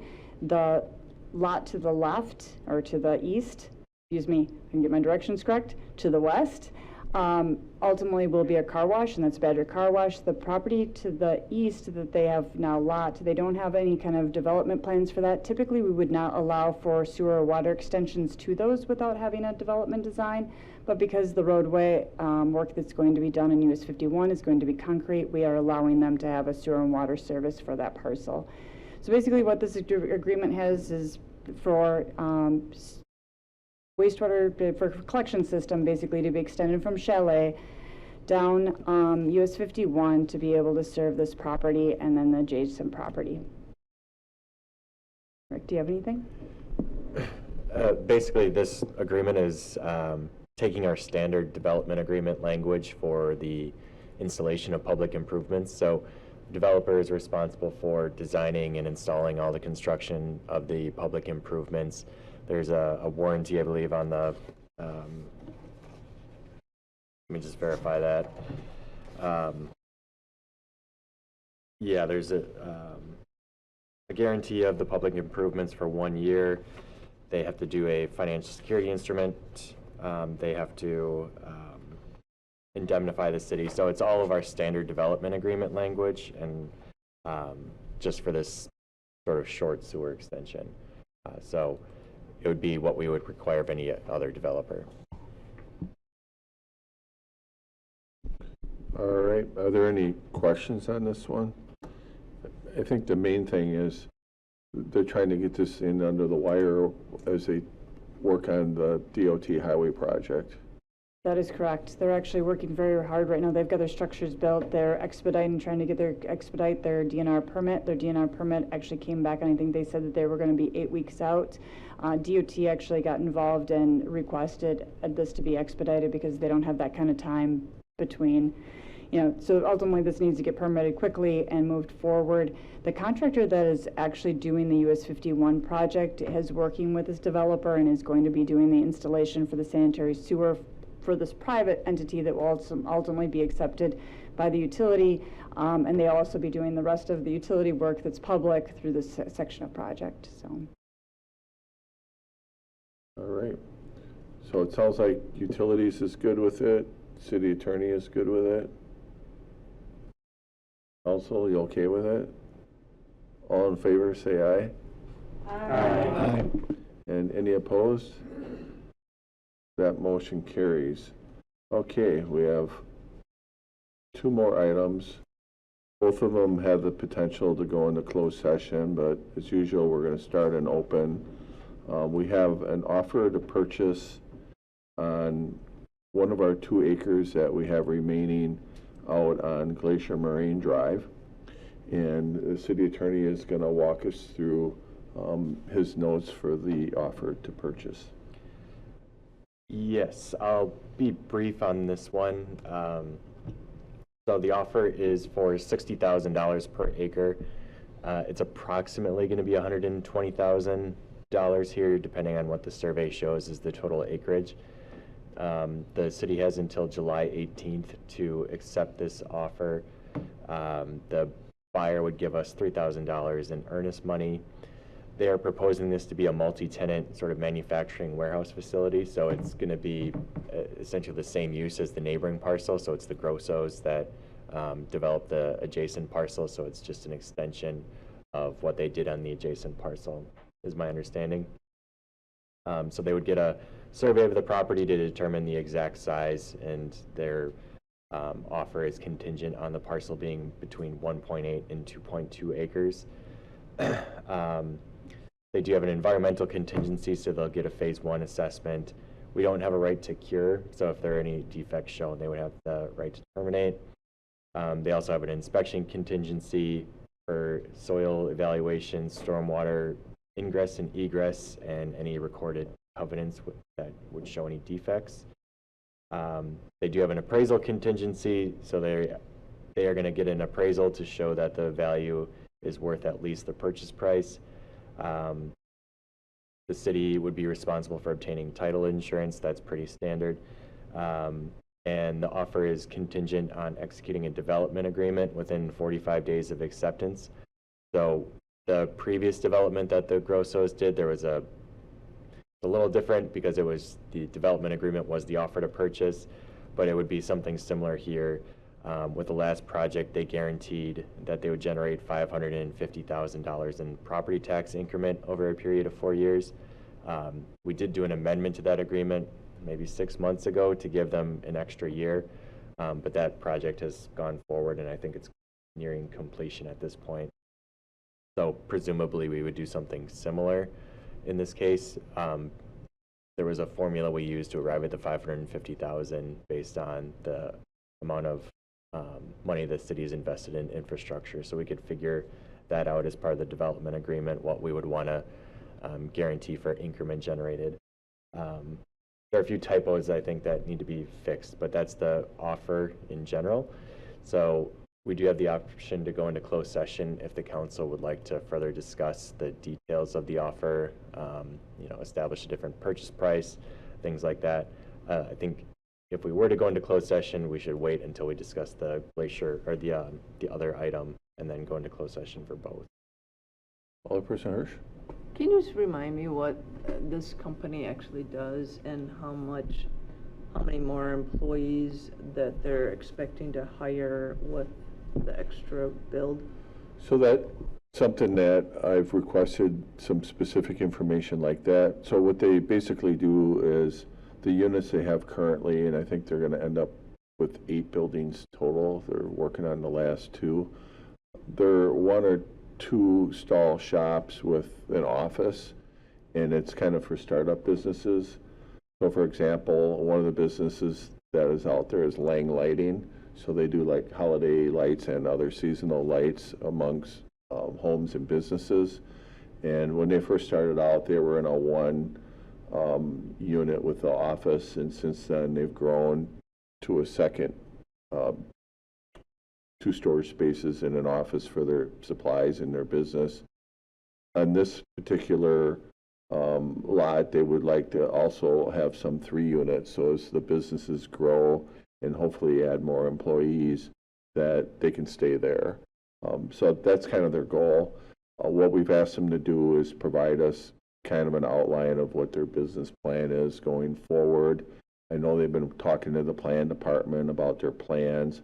that would all be subject to, review by the Plan Commission and the council as well, depending on, I don't know if they do a GDP or an SIP or how that would all work. Right now, they're going to require a conditional use permit with more, because they have more than one principal structure on a lot per ordinance. So they will have to have a conditional use. So what that means is, if the council wanted to put some conditions on there, they certainly could. They do have some limitations through the zoning code on what can operate there. And I don't know if that's through the code or through the conditional use. So I checked how the lot just, and sorry, I keep seeing it because everything they've sent me is flipped, so I keep thinking it's north, but it's actually west. The one directly to the west, the way that they wrote it up is that some uses may be reviewed on a case-by-case basis depending on the use and the zoning code, and that's pretty much the way that it was written in the original. So I've taken that language in the conditional use permit. For example, if it's, when they're looking at selling lighting or making lighting, could have different uses than, say, if they, they might need to upgrade certain things for like exhaust systems and whatnot if they have. So I put that language in there for the CUP, but you guys could end up seeing one or two of the businesses back here because they might need additional approvals. So I think what they're looking for is whether or not the council would entertain the offer. And as Rick mentioned, it would be contingent on a developer's agreement. So if we don't like the plan or we're not satisfied with the number of jobs or anything else that they present, that's our out. Is that how you would see it? Yes, that would be one potential out. I mean, another alternative is if you want more information about what the potential development and use might be. We have until July 18th, so we could put this off until the next meeting, see if they're able to provide additional information, and then potentially approve or vote down the offer to purchase at the next one. And I know they're working on gathering that information because that was the first thing I requested, and at that point, they said they understood, plus they've been sending Chris some concepts of what they want to do there. We had an internal TAC meeting, what was that, yesterday? All the days run together sometimes, but Chris assembled our internal team, which typically includes public works, utilities, fire, EMS, those types of things, and anybody else that is kind of a stakeholder for staff, to make sure that what they're presenting is going to be acceptable for our departments, because at the end of the day, we have to service it as well. So we didn't see really any red flags.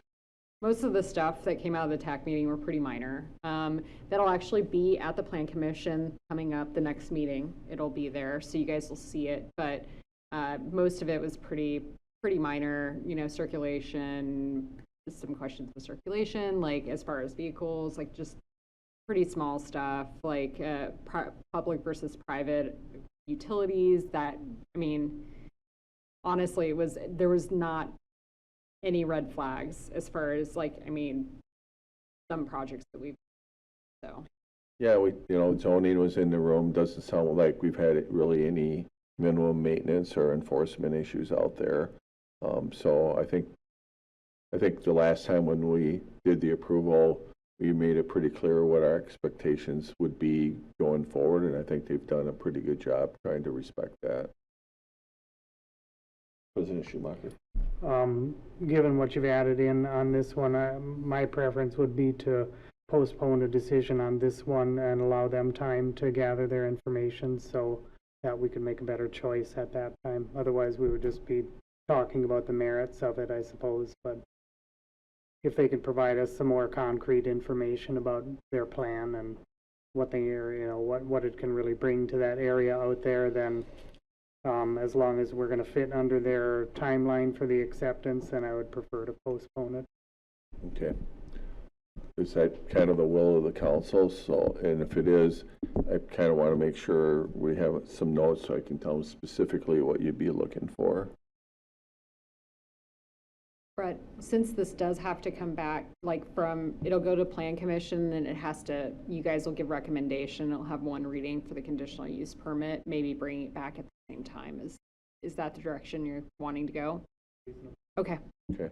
So specifically, what, you're looking for jobs, I heard? Yeah, I Okay. mean, how many new businesses and how many new people are gonna be employed? And like what you usually do, you know, what's the pay? You're thinking, you know, is it minimum wage jobs? Is it, you know, higher technology? I mean, those are the types of questions that we've always asked. Yeah, and anybody it'll who be went out there. more than likely based on their current tenants, because we don't know who their future tenants will be, but we should be able to get a flavor of what's going on out there, so.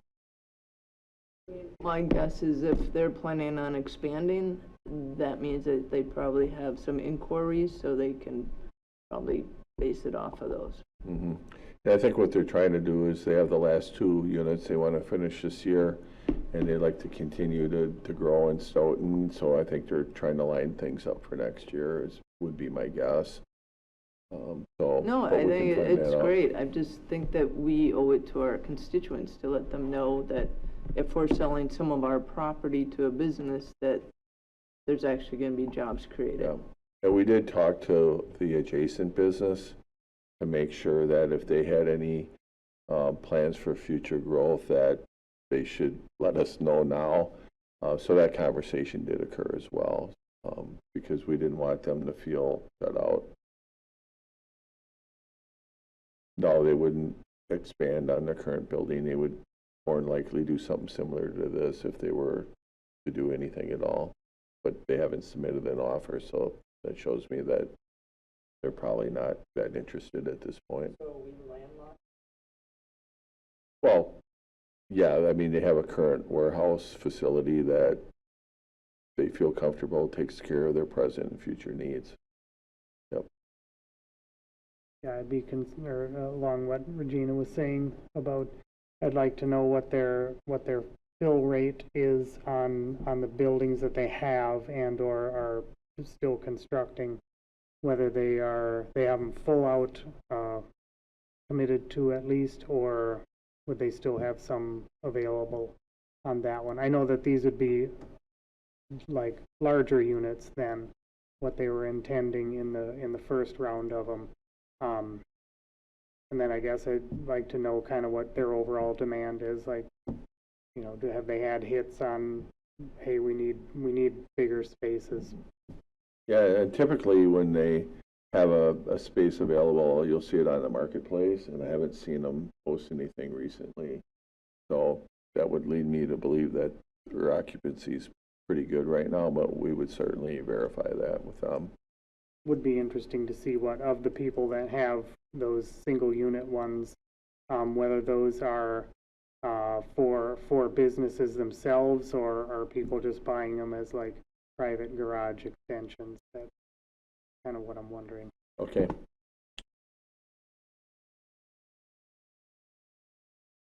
All right, anything else on this one? So it sounds like, do we need to take action, or do we have enough direction? I think we've got direction. We'll bring it back in 2 weeks. Okay. All right, we'll move on to the next one. And let me do this one up here. I can start. Yeah, that would be describing. great.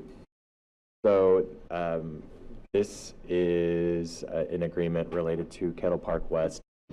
So for phase 2, we have a development agreement with Forward Development Group. Essentially, this relates to 8 lots. So there's that map there. There are 8 lots along Alpine Run next to the T-Nassick Park. Those have, under the agreement, a build restriction. So those cannot be built on until Oak Opening is extended to the bottom of the park there. So that's in the current agreement. The developer is asking to have those deed restrictions lifted. So this was before the council several months ago, where we had sort of an iteration of this plan. So in exchange for releasing the lots, what they would be doing is dedicating that area A and B to the city for parkland purposes. So based on the direction we received last time, that would essentially mean that we are no longer extending Oak Opening to the southern 138 intersection. there would be a potential, part of the right-of-way would be discontinued. There's a formal process for that, but part of the right-of-way would be discontinued somewhere along that block 2, and basically creating a cul-de-sac. But what this agreement would also call for is, so not only is it dedicating that parkland, but there's the potential to develop phase 3 out to the west side. So that's about a 40-acre parcel. So that land would be banked for parkland credit for that development. If nothing moves forward within 24 months, there would be a process to reimburse the developer for that Area B land, so approximately 3 acres. That Area A land, the very southern portion, that would be used to satisfy their obligation, their parkland dedication requirement for the Cromwell Court multifamily unit development that they've received approval for. So, in addition, the block 2 that you see on the map there, so those lots are already platted. They would not be able to build on those until they have submitted a plan, or we have a development agreement acceptable to everybody that governs the development of those lots on the block 2 area. So I don't know what the process is of the planning there, Connor, or what the current plan is for block 2, or if things have changed from the platted arrangement, but those lots are essentially deed restricted until there's a development plan provided for that area. So the other, I guess the item that we would want to go potentially into closed session for, if the council feels that it's required, is that reimbursement payment to Kettle Park, or the Forward Development Group, and potentially other items here. So the reimbursement, there maybe needs to be some more like detail about how that's calculated, and that might be helpful to get direction from the council.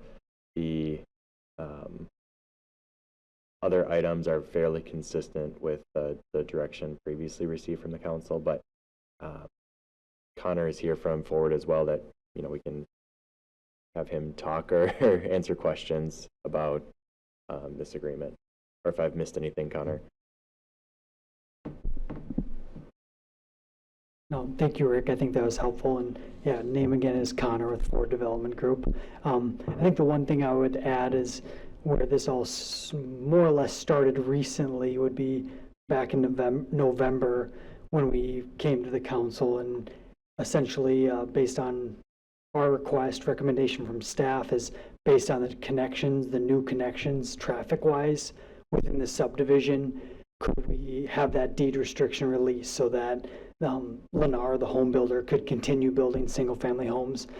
And the answer at that time was no. It's important to get an agreement in place with the Dvorak property further to the south near the Oak Opening Drive intersection.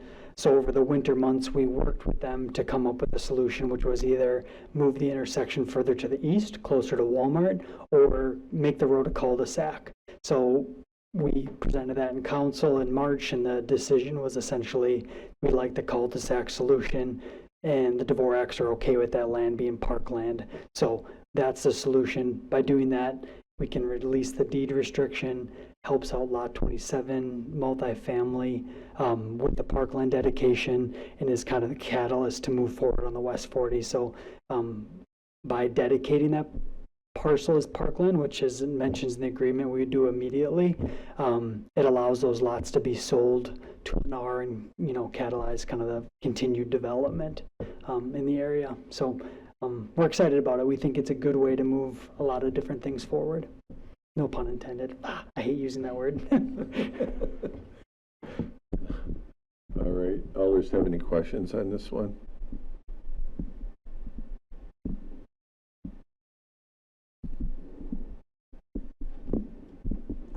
Okay. All right. So we have let me get back to it. So we have an agreement here, and so we can do a couple things. Doesn't sound like there's any questions about the agreement, so there's something that you wanted to discuss in closed session, we could, otherwise somebody could make a motion to accept the agreement. I guess one I comment. think we need to go in closed session. Okay. Yeah, we can go into closed session. Is that what you're gonna say? I think the one thing I would want clarified is the reimbursement, if this is the direction we're going to go, just how that's calculated, because there's not a 1-to-1 ratio, I guess, for how that would be paid back on the parkland. So we've got some thoughts about potential modifications. Did you have any suggestions about that before we go into closed session? What we had shown was using the city's parkland dedication calculation. So the value per, essentially a fee in lieu, what the fee in lieu equates to in a per acre value is approximately 79,000 per acre. So in 2 years from now, and that value changes slightly every year, but that value, that land would be dedicated at the fee in lieu value, which adds up to about $230,000.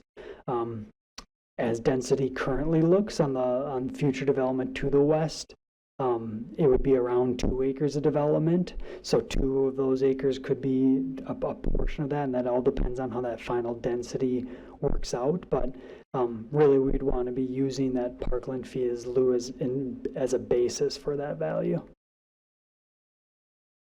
Everybody follow that? So basically what he's saying is if they do the next 40, there's going to be really less than an acre that the city would have to reimburse them for, depending on the density.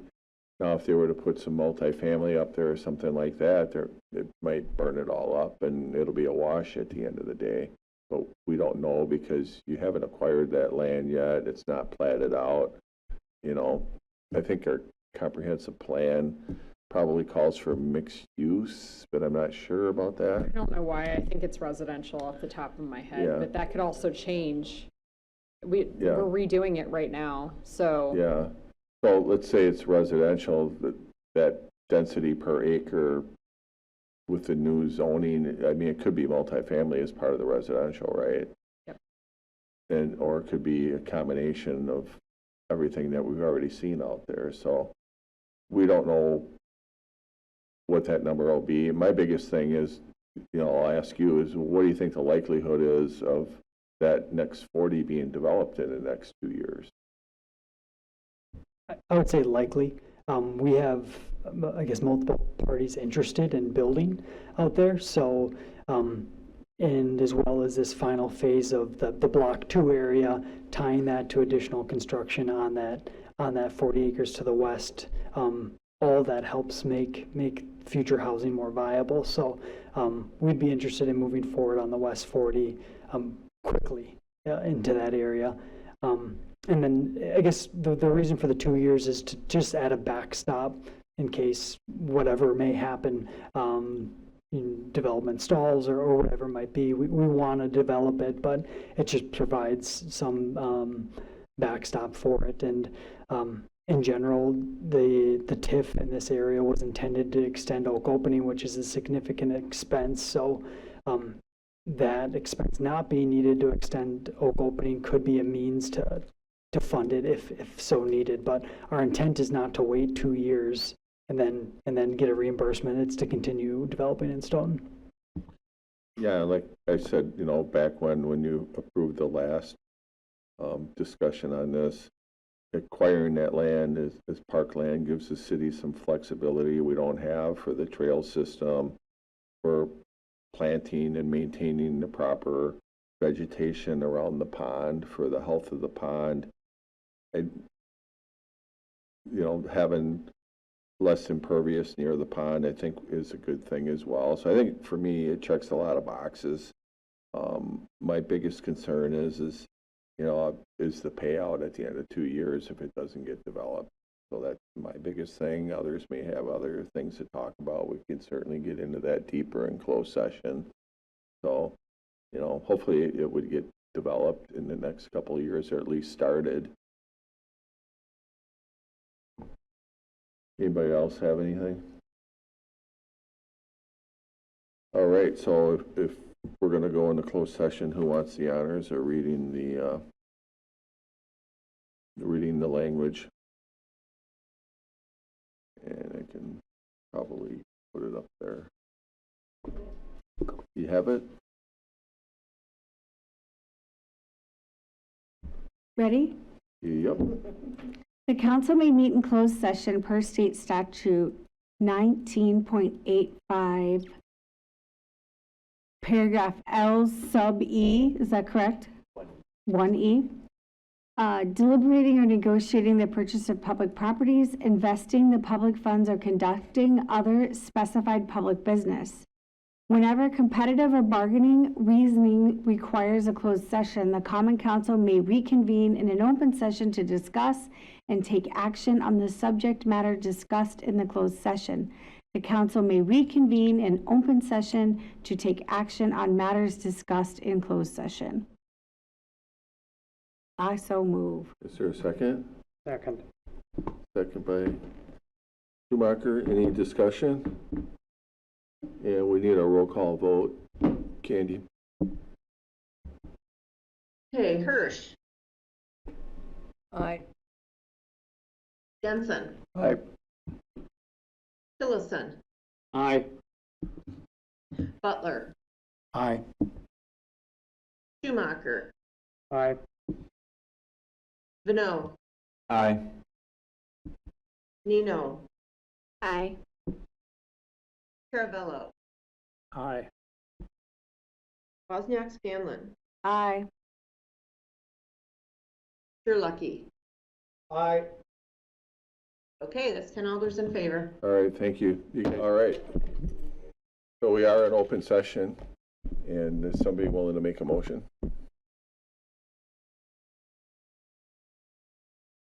I'm willing to make a motion, but I don't remember exactly what it had said before. So if I were to make a motion to approve this agreement consistent with the closed session discussion, I think a motion such as move to approve the agreement subject to removing the provisions related to the park bank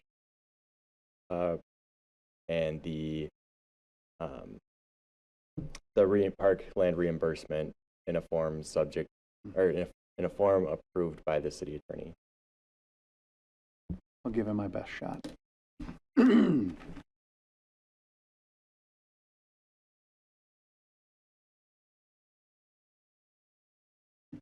I'll give it a shot. So I'll move to approve the agreement subject to removal of the park bank and parkland reimbursement in a form approvable to the city attorney. Is there a second? Second. Second by Schumacher. Any discussion? All in favor say aye. Aye. Any opposed? Motion carries. I entertain a motion to adjourn. Motion by Second. Jensen, second by Caravello. All in favor say aye. Aye. Any opposed? Motion carries. We're adjourned. Thank you.